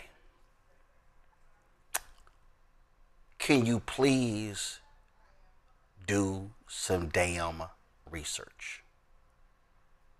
He said, Zoran Mamdani, they'll win some races here and there, not the presidency. Stephen A., in the history of America, no New York City mayor has ever been president. None. Not one. Not one. So please, what the hell are you talking about? See, this is the stupidity of folk who do no research. And I can't believe they won.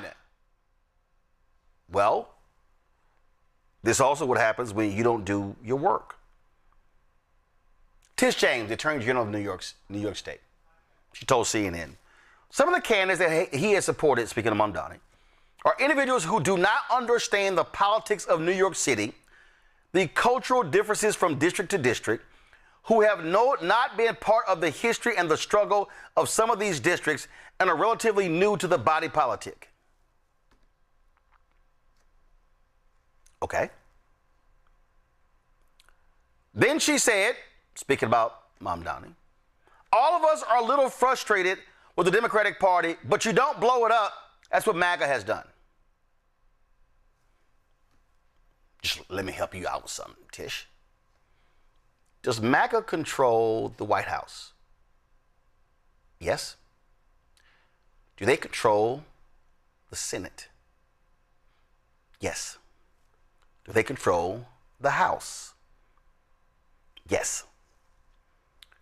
For these people who are like, Mamdani, he was elected mayor of New York City last year, correct? Do you know who was re-elected mayor last year? Andre Dickens in Atlanta. Do you know who was re-elected last year as mayor? Randall Woodfin in Birmingham. Do you know who was re-elected as mayor? Justin Bibb in Cleveland. And I can go. Lyles in Charlotte. I mean, I can start naming. Is the world ending because those folks got elected? No. Y'all, all of this stupidity is because New York City is the media capital of the world.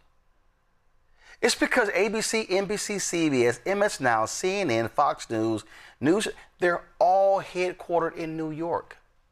They think that New York speaks for the rest of the country.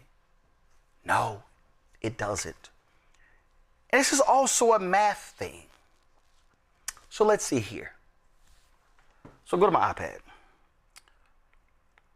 House, 435 members. Senate, 100. How many Democratic Socialists represent or in Congress right now, in the Senate?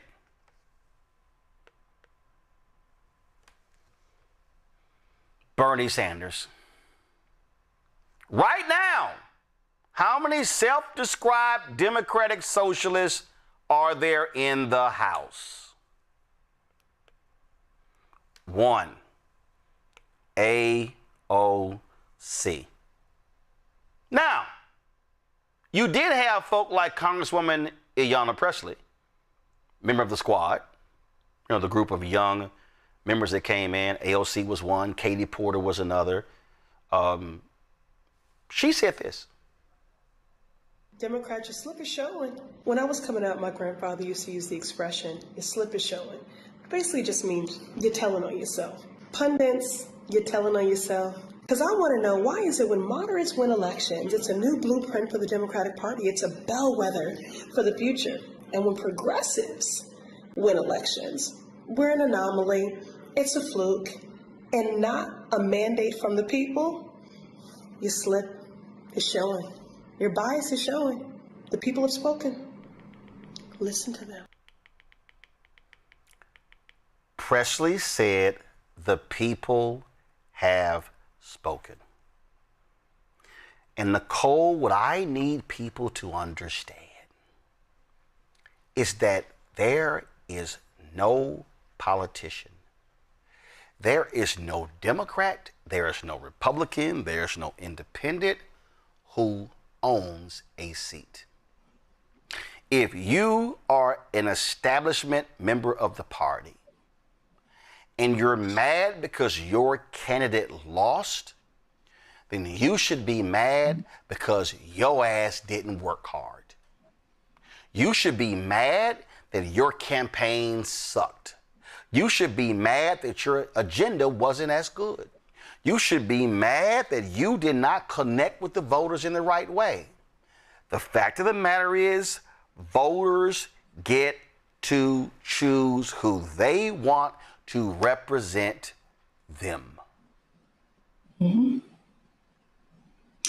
And what's frustrating about this is a few things. First, we're seeing some of these talking heads and even politicians come out fervently against these DSA politicians, but they were quiet when it came to the war on Black people that we've been seeing for the past few months.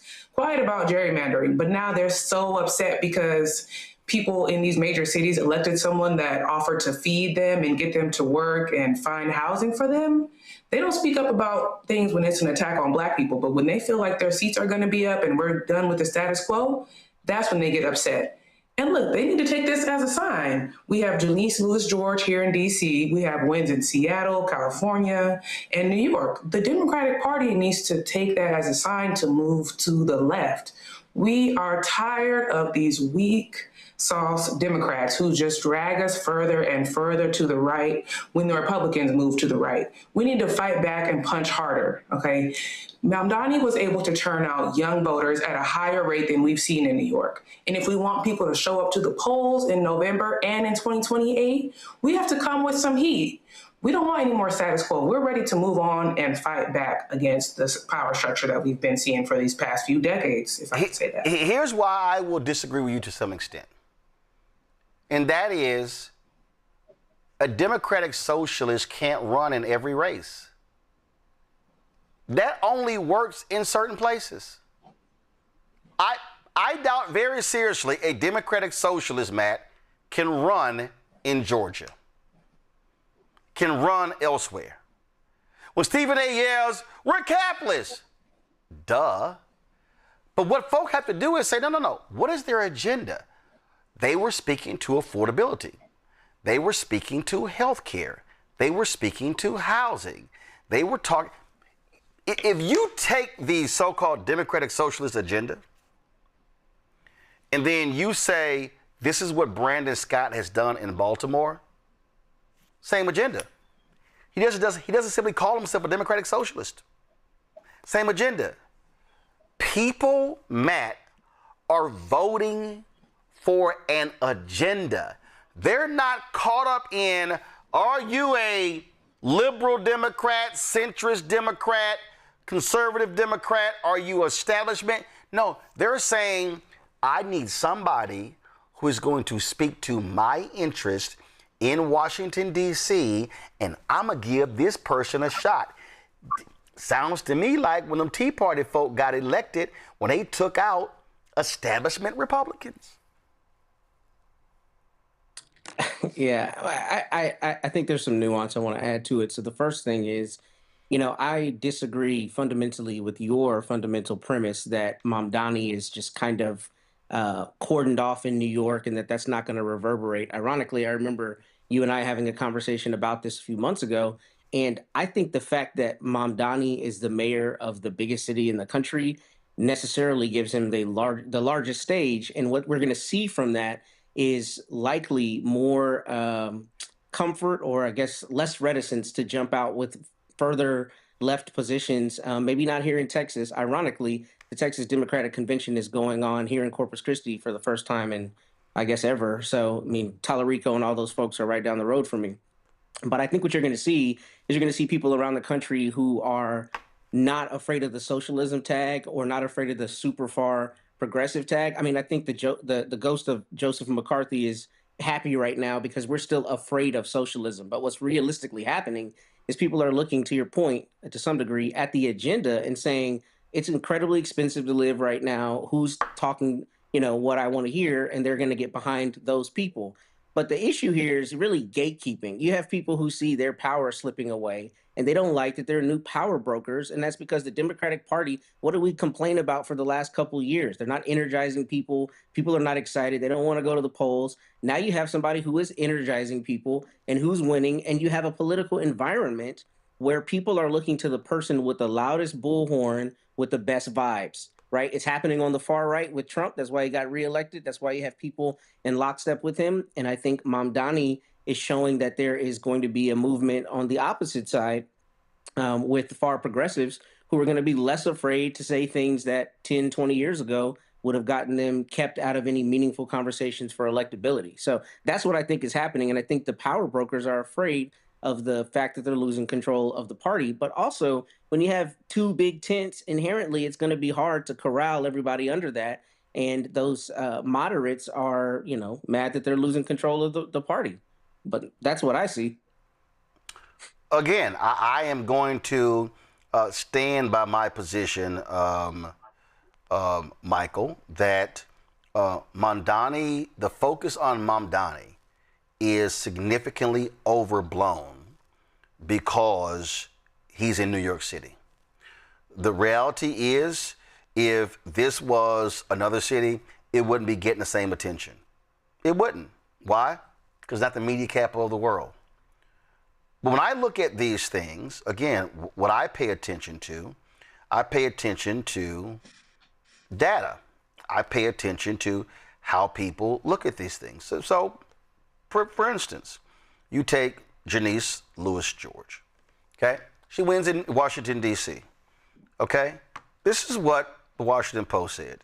She amassed more than 75,000 votes, the most dominant primary performance since Adrian Fenty in 2006. And then when you go through this article here, that she exceeded Muriel Bowser, her race there.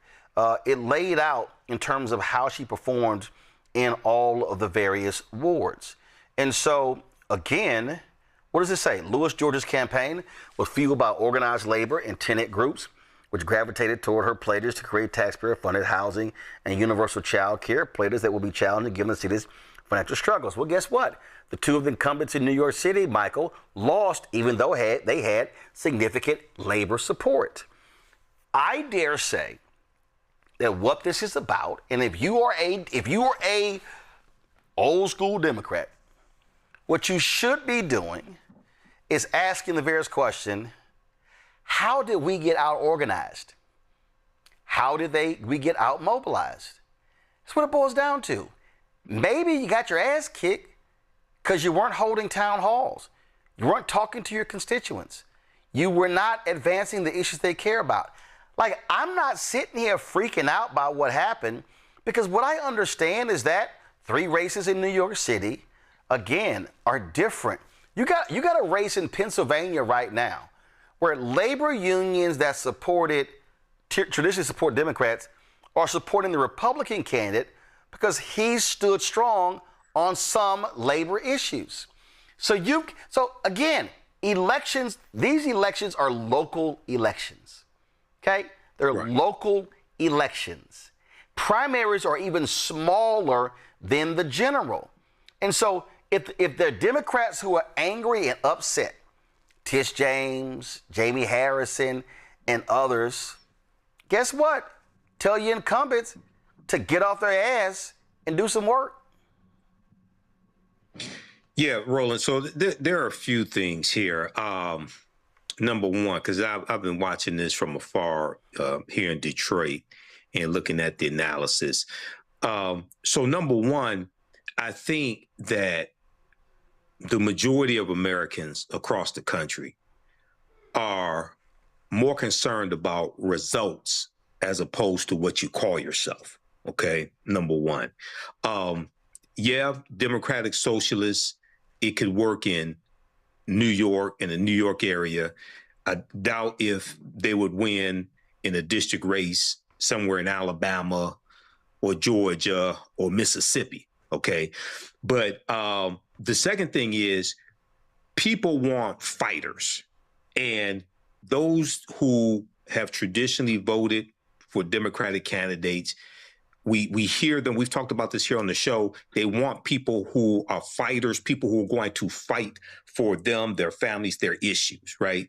And this is a challenge for a lot of established Democrats who may be perceived as more of a go along to get along, or can we, be bipartisan, things of this nature. And then I think it was Matt who made the point about the gatekeepers. Yeah, you're going to have some gatekeepers in the Democratic Party who are definitely threatened by this. I don't think there's going to be a wave of Democratic Socialist candidates who either run or even get elected, but it's going to be, there may be policies that are adopted that get woven into campaigns. And lastly, Roland, we had the conversation here when Mamdani was running for mayor, and we talked about how he used social media. We talked about how he went on the street and was talking to people about the cost, I think it was falafels or something like that, the cost of that. And we talked about how other candidates were trying to mimic what he's doing. What he's doing. So there's going to be an effect, I think, from how people take tactics from Mamdani's campaign, his successful campaign, and try to utilize that, try to leverage social media, try to leverage doing interviews with a man or woman on the street, things of this nature. But and lastly, looking at what happened in New York, most of those candidates that won, the Democratic Socialists, they're Latino, most of them are not white. The majority of them are not white. And we look at Mamdani, he's not white. So when I hear old white people who are afraid of what they see coming, there's a fear of the browning of America in the Democratic Party also. Okay, so we can't act like it's just Republicans. No. Yeah, it's the most of it is the Republicans, but there's a fear of the browning of America from some white people in the Democratic Party also. Yeah, I mean, first of all, I said white fear. I didn't say white Republican fear. My book is called White Fear. No, I'm not saying you did. No. I'm making a point. Okay. My point is, the book is not called White Republican Fear, it's called White Fear. That's the point. And so that's people have to understand. And so people need to wake up and realize that voters decide who wins elections. And I remember when you had a prominent Democrat, a prominent Republican who was in the leadership, and he got upset and didn't see it coming. He raised all this money, and he raised a ton of dough. And the dude who beat him, it was crazy. That guy barely raised any money, had no name ID, but people were angry, and Eric Cantor lost to a Tea Party challenger. They organized. And so this is the whole thing for any incumbent. If you're afraid of losing, how about you get off your behind and advance an agenda that speaks to where people are today? And when Tish James says, well, people don't understand the history of these districts. Guess what, Tish James? That means nothing when districts are changing. They're literally changing. Some districts today do not look like they did 20 years ago. So if your campaign plan is 20 years old, you might want to update it. I'm just saying. We'll be right back on Roland Martin Unfiltered on the Black Star Network. All right, folks, let me tell you about Chapter. Now, if you're on Medicare or about to be, the system is not set up to work for you. Too much fine print, too many plans, and too many people making money off of your confusion. And look, we're used to this. We're no strangers to systems that don't have our best interests at heart. But we don't have to accept it when it comes to Medicare. That's why I'm telling you about Chapter. Their advisors are independent and honest. In fact, they're the only Medicare advisors that compare every plan nationwide. And they're focused on one thing: what works for you. If there's a better plan out there, they'll find it. If you're already in the right one, they'll tell you that too.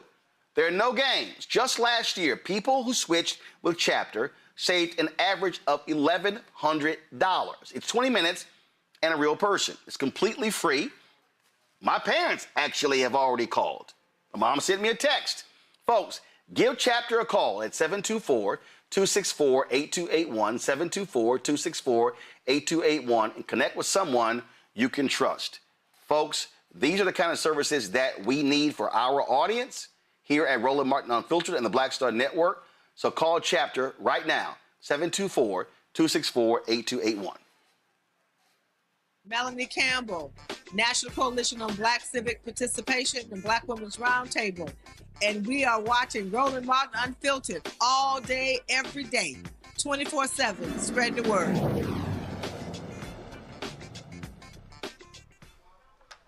Folks, time for Black Star Network headlines. Brittany Noble.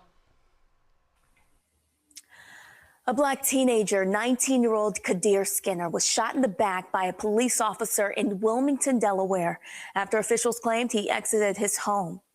He armed a loaded firearm at a crowd of officers. However, his family says there are conflicting accounts about what happened.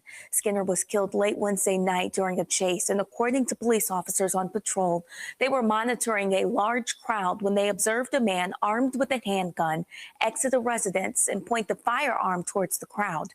When officers approached Skinner, he fled on foot. During the chase, he was shot and taken to the hospital where he later died. His father, Darrell Dollard, stated that the witnesses he has spoken to provide accounts of the incident that differ from what the police shared. Dollard expressed his distress and emphasized the need for transparency regarding what happened to his son. The officer involved in the shooting had been placed on administrative leave during the investigation. An Arizona police officer is facing trial for 2 counts of aggravated assault. The indictment follows an internal investigation that found she used excessive and unnecessary force against individuals who were handcuffed or in custody. Carrie Carrico, who resigned from the Buckeye Police Department earlier this month, was indicted by a grand jury. She has pleaded not guilty to the charges. The first incident occurred on November 1st, 2025, when she arrested a pregnant Black woman for reckless driving after a traffic stop. Video from the booking facility allegedly shows her pushing the woman against the wall and dragging her back to a bench. The footage also appears to show Carrico swinging her arm toward the woman's head, seemingly striking her. The second incident took place 3 months later in January of 2026 and was captured on surveillance video. It shows her punching a handcuffed man in the head. Her trial now is scheduled for November. A Black man in Petersburg, Virginia, has been charged with assault after intervening in a beating incident. Taiwan Crenshaw stated that while he was driving down a neighborhood street earlier this month, he witnessed a young man being beaten with a board. He decided to intervene, which ultimately led him to being charged with simple assault. Crenshaw, who works with individuals with special needs, is a mandatory reporter, meaning he is legally required to report suspected abuse or neglect of vulnerable individuals. When he stopped to intervene on Baylor's Lane, the situation escalated. Petersburg police arrived at the scene and took a report and interviewed everyone present. Following this, Crenshaw was arrested and charged with simple assault after witnesses claim he threatened the attacker, Harold Parker, a claim that Crenshaw denies. 2 days later, Harold Parker, the man accused of beating the young man, was arrested and charged with abuse and neglect of an incapacitated adult. Crenshaw hopes the charges against him will be dropped and says he has no regrets about stepping in to help.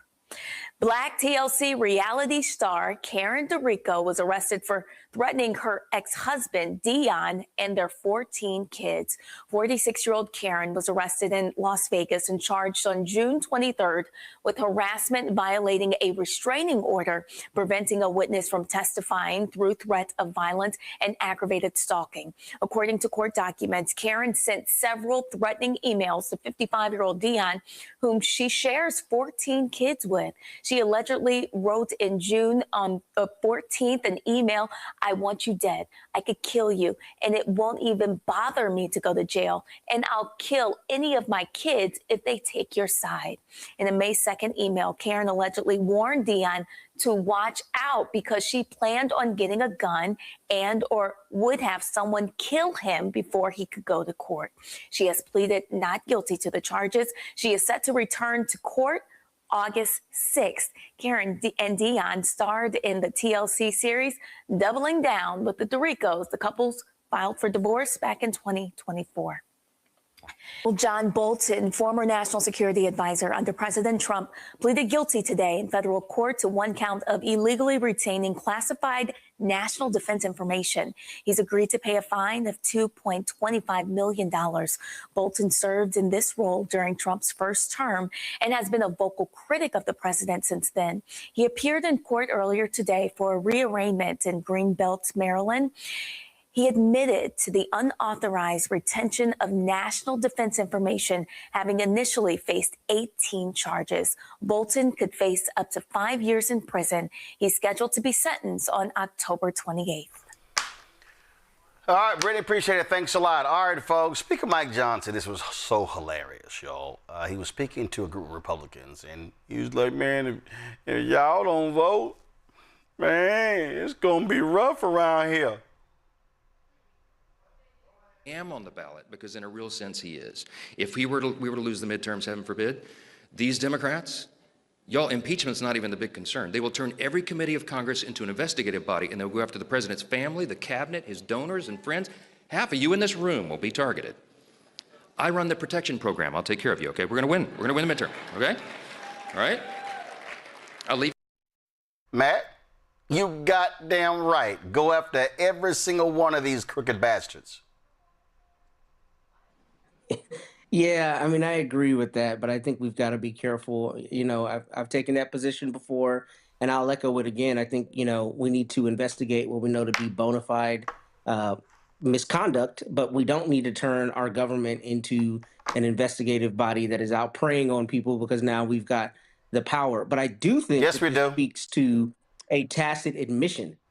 This is Mike Johnson saying, this is what we're doing. They're going to do what we're doing. So make sure you vote so that we are insulated from the consequences of our own actions. It also means him saying, yo, they done some crooked shit. That's what they're going to be investigating. This man has been raping and pillaging. They have been giving contracts in the Pentagon to companies that Don Jr. and Eric are investigating. Jared Kushner has become a billionaire by getting money out of Saudi Arabia while he's negotiating Mideast so-called peace deals.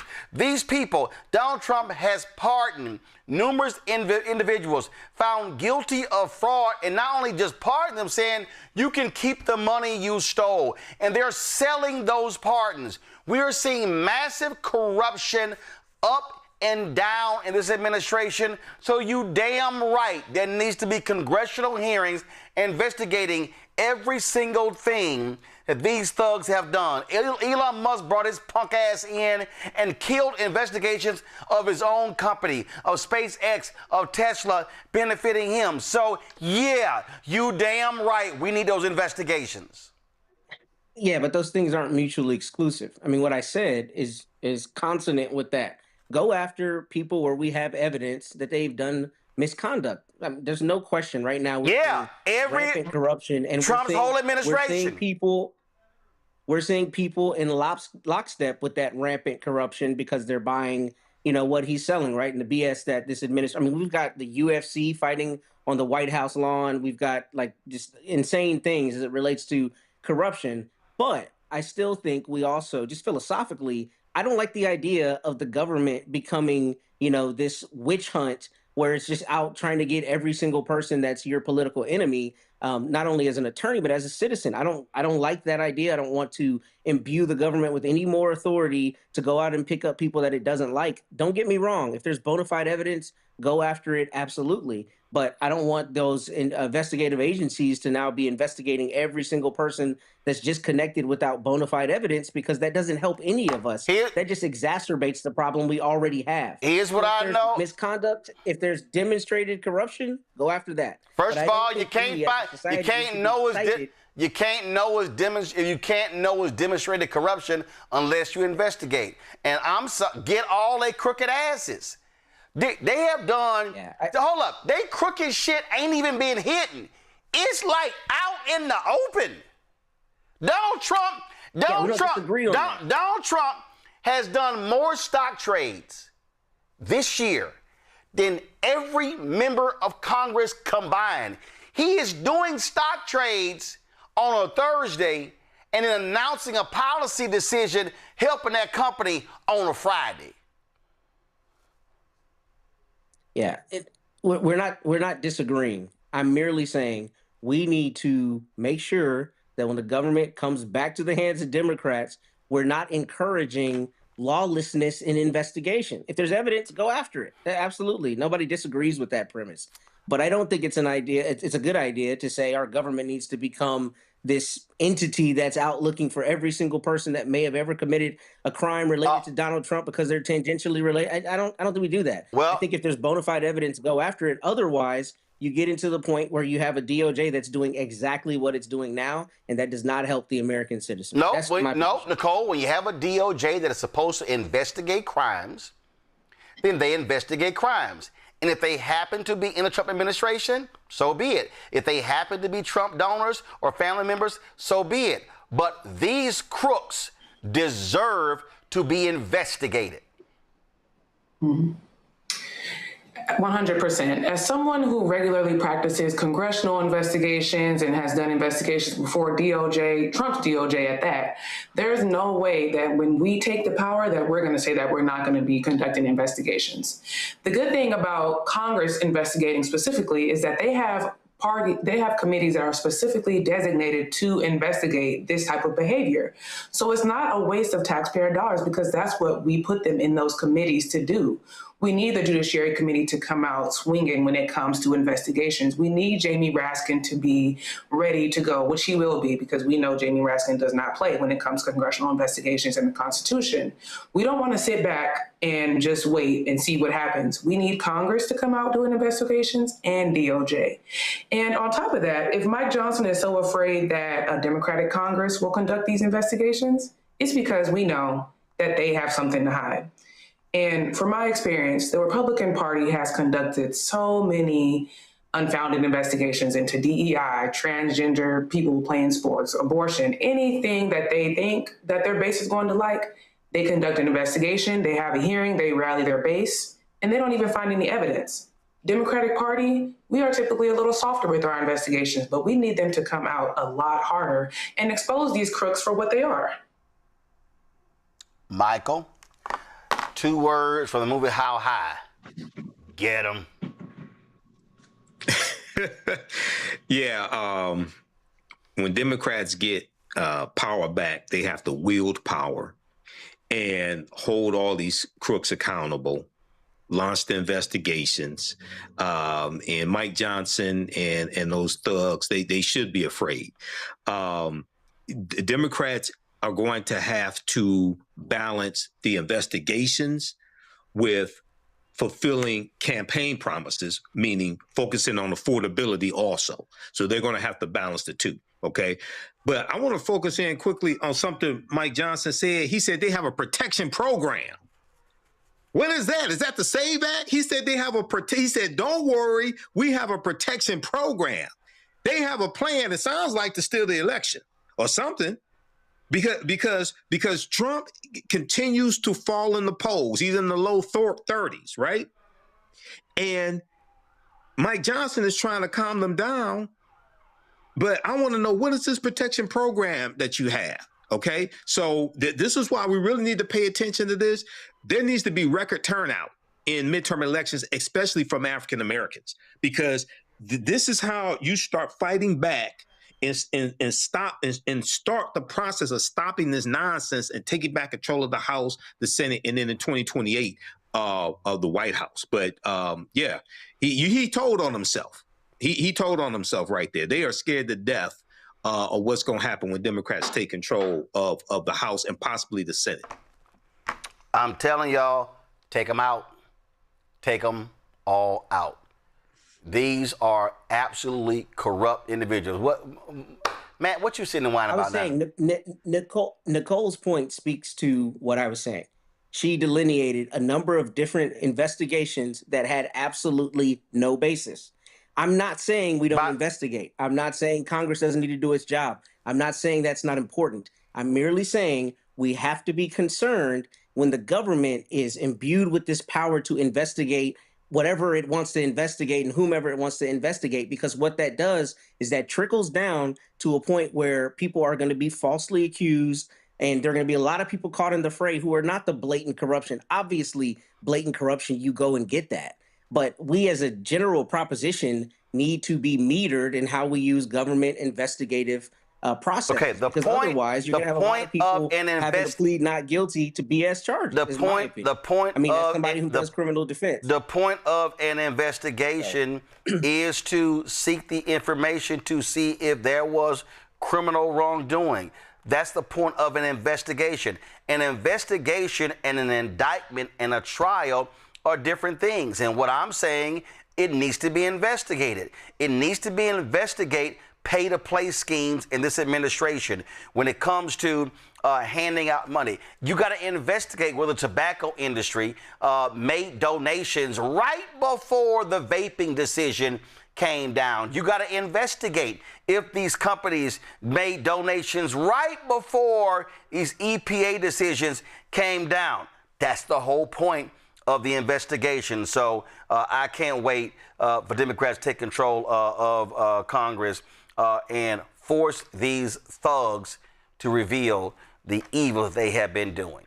Folks, a couple of passing of giants in journalism. Rosetta Miller Perry, frontline civil rights activist, journalist, and businesswoman, most famously as founder and CEO of the Tennessee Tribune has become an ancestor.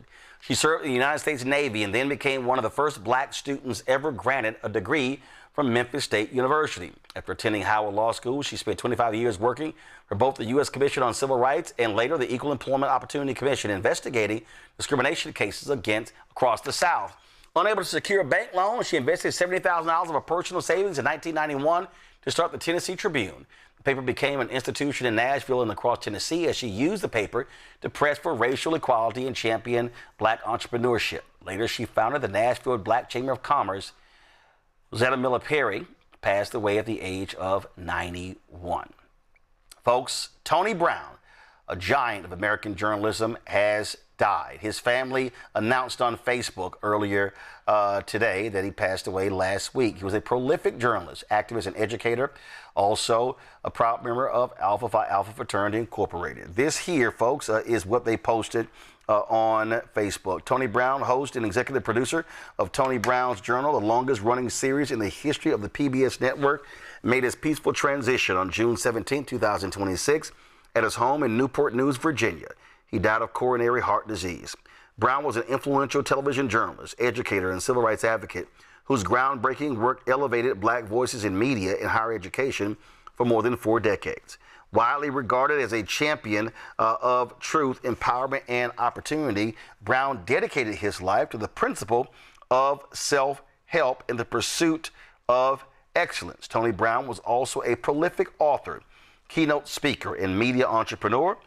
His work consistently empowered. His work consistently emphasized empowerment through knowledge and accountability. He was a recipient of numerous honors, including Educator of the Year, Communicator of the Year, and the Ambassador of Free Enterprise Award. Brown built a lasting legacy as a trailblazer in both media and academia. Born William Anthony Brown in Charleston, West Virginia, Brown was a proud graduate of Gwinnett High School, an all-black school that helped shape his life and the lives of many future leaders. His primary education at Gwinnett formed the foundation of a life devoted to learning, leadership, and service. Brown carried those early lessons with him throughout his life. At Gwinnett, he joined the track team and excelled in academics, especially English and drama. He performed in school plays and before graduating in 1951, performed segments of Shakespeare's Julius Caesar on WGKV radio in Charleston. After completing his military service in the U.S. Army from 1953 to 1955, Brown enrolled at Wayne State University in Detroit, where he studied sociology and psychology and earned a bachelor's degree in 1959. Motivated by a deep concern for the effects of poverty on African American communities, he continued his education at Wayne State. He received a master's degree in 1961 in psychiatric social work. He briefly worked as a social worker, deepening his understanding of people, communities, and the challenges they face. Brown was a devoted member of Alpha Phi Alpha Fraternity, joining a brotherhood known for scholarship, leadership, and civic engagement. In 1962, Brown turned to journalism, joining the Detroit Courier as a drama critic. He quickly rose to the position of editor, establishing himself as a prominent voice in the city's media landscape. In 1968, he left the newspaper to pursue a career in public affairs broadcasting at WTVS, Detroit's public TV station. Over the next 3 decades, Brown became a pioneering figure in television programming focused on black audiences and issues. At WTVS, he produced Colored People's Time, the station's first program specifically aimed at a black audience, as well as Free Play, another community-centered show. Activism was central to Brown's work. In addition to maintaining a strong presence in community-oriented programming, he launched initiatives aimed at advancing economic and educational opportunities for African Americans. Called Television's Civil Rights Crusader in a cover story by Black Enterprise magazine, Brown also played a significant role in the civil rights movement. This self-help proponent coordinated a Detroit march in 1963 that featured Martin Luther King Jr. and, according to Business Week magazine, drew an estimated 500,000 people, perhaps the largest civil rights march in America. It's also believed to be the first time Dr. King delivered his famous I Have a Dream speech. USA Today selected Brown as one of the top 5 leaders to analyze the status of Black America. Best known as a longtime host and executive producer of the award-winning television program Tony Brown's Journal, Brown became a central figure in American broadcasting history. In 1970, he was named executive producer and host of Black Journal, a New York-based public television program that had debuted 2 years earlier and aired nationally. The program combined commentary, documentaries, and public opinion segments. Brown's tenure at Black Journal was often controversial. His forthright criticism of the U.S. government's impact on African American life, along with his uncompromising editorial style, drew criticism from both broadcasting circles and segments of the Black community. In 1973, Corporation for Public Broadcasting announced it would withdraw funding for the program. The decision prompted protests from around the country, and Black Journal continued to air, albeit on a limited basis. In 1977, Brown secured a sponsorship agreement with the Pepsi-Cola Company, relaunching the program as Tony Brown's Journal and moving it to commercial television. The show returned to public television, where Brown hosted the nationally syndicated series for 40 years. The Emmy-nominated program became the longest-running series in the history of PBS and was ranked among the top 10 television shows of all time, presenting positive Black images by the New York Daily News. Tony Brown's Journal is an irreplaceable primary record of African-American opinion and experience. The TV series received the 1991 NAACP Image Award for Outstanding News, Talk, or Information Series Special. Even before Tony Brown retired the Emmy-nominated award-winning series in 2008, it had become the longest-running series in the history of PBS Network. In 1979, it was, according to the A.C. Nielsen Company, the #1 rated syndicated talk educational national TV series.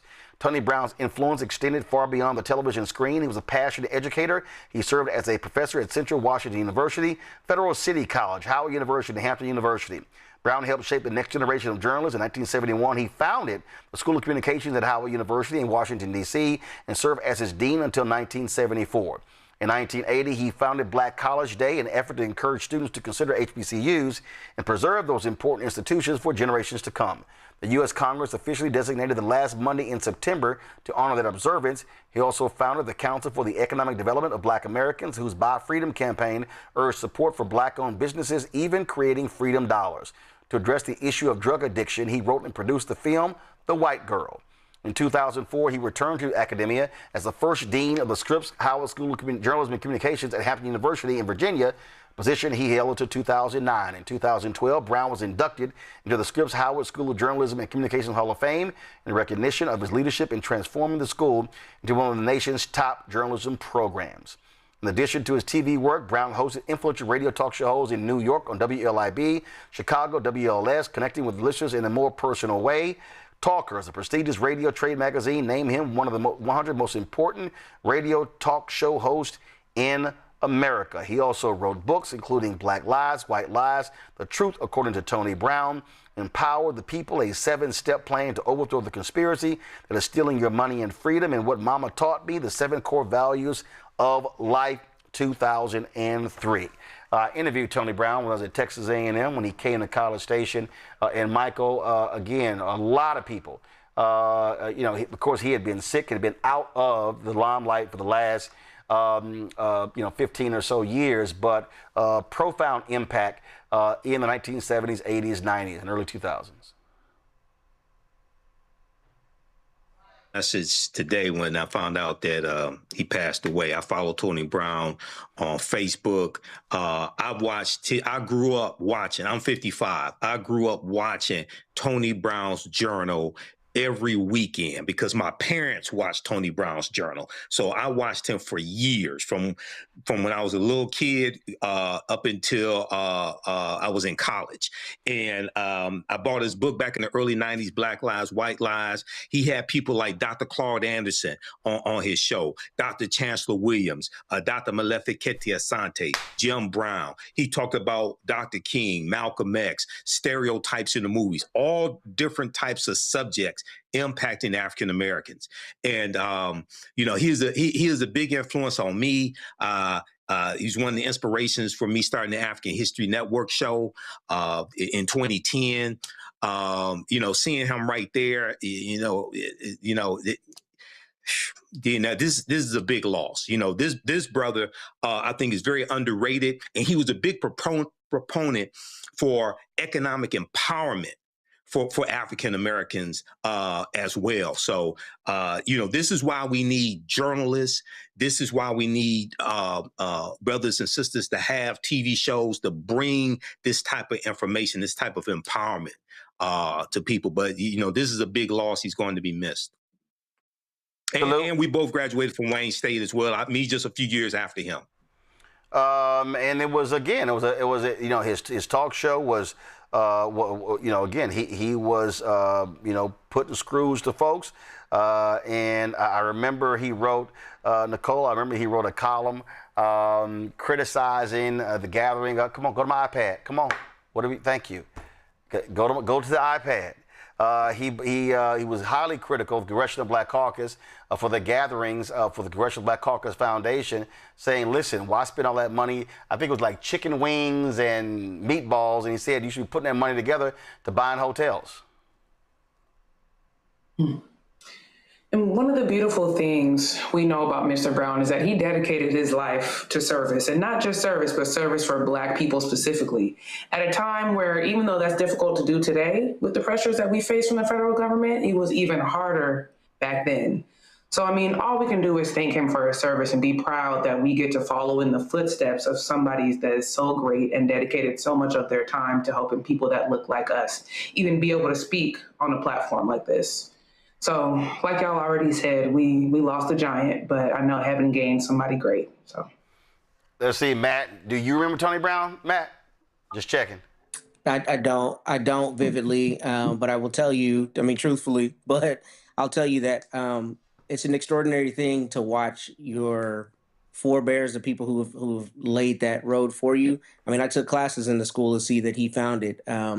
And I know a lot of people who are on, you know, media around the country, my fellow students from Howard, who benefited from the legacy that he left. So I don't want to be dishonest. I don't remember his show. I'm not as long in the tooth as Michael.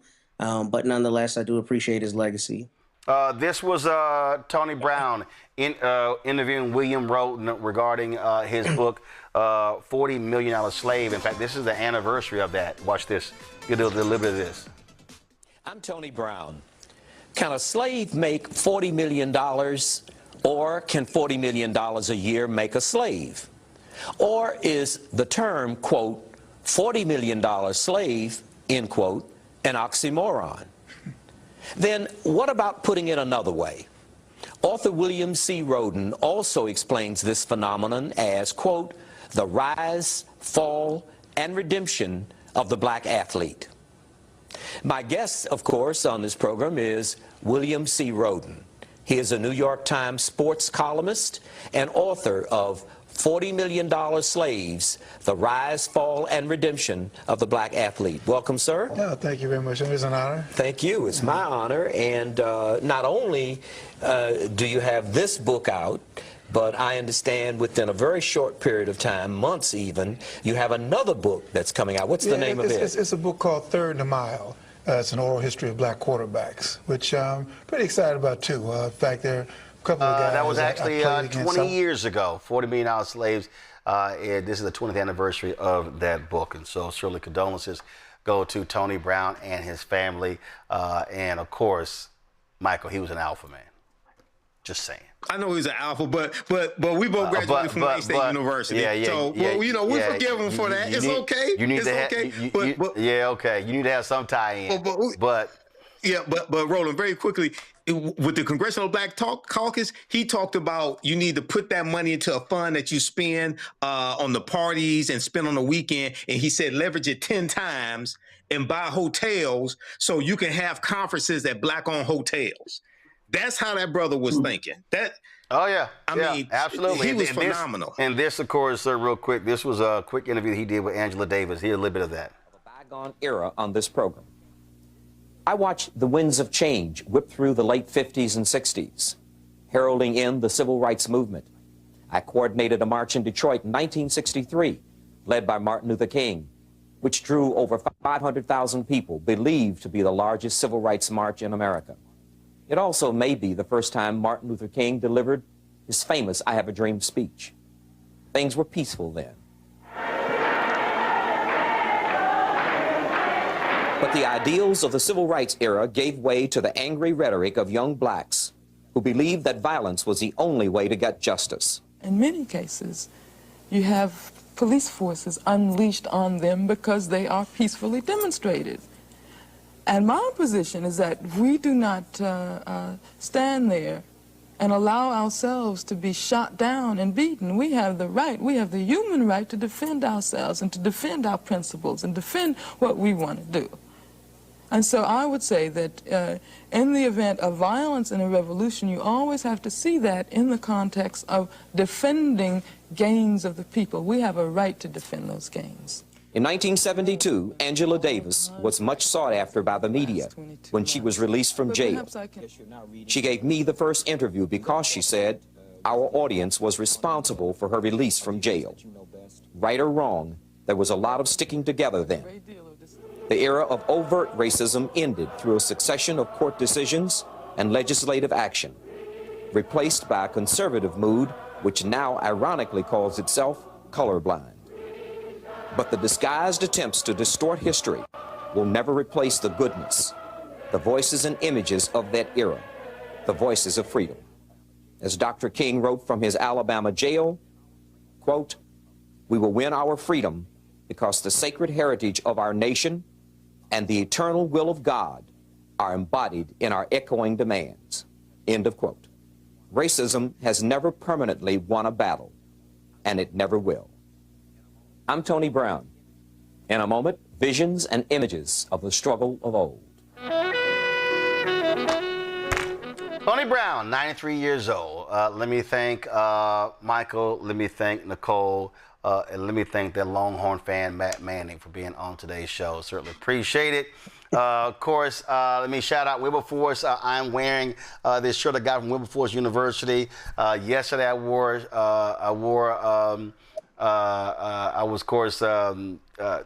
another shirt, the Marauders, yesterday, and which is across the street from Wilberforce. And Wilberforce was like, "Yo, when you gonna wear our shirt?" I told you, I'm like, calm down. I was wearing. What you shaking your head for, Matt?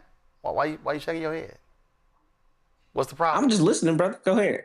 I'm just listening. I ain't saying I thought anything. you had issues over there. You was over there just like, would you just swing low? I mean, what you sing the Negro spiritual hymn or I ain't seen you something? wear a Howard shirt in quite a long time. Is all I'm saying. Well, there are 100. There are 103 HBCUs, and so I have to get through, and I've been to 58 of them. So I only wear gear of HBCUs I've been to, and so Howard's not the only one that I've been to.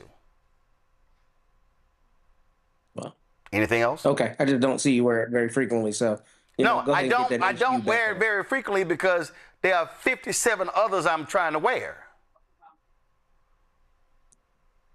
Okay, I just don't see you wear it very much. So wear it next week. How about that? Why don't you wear something next week? No,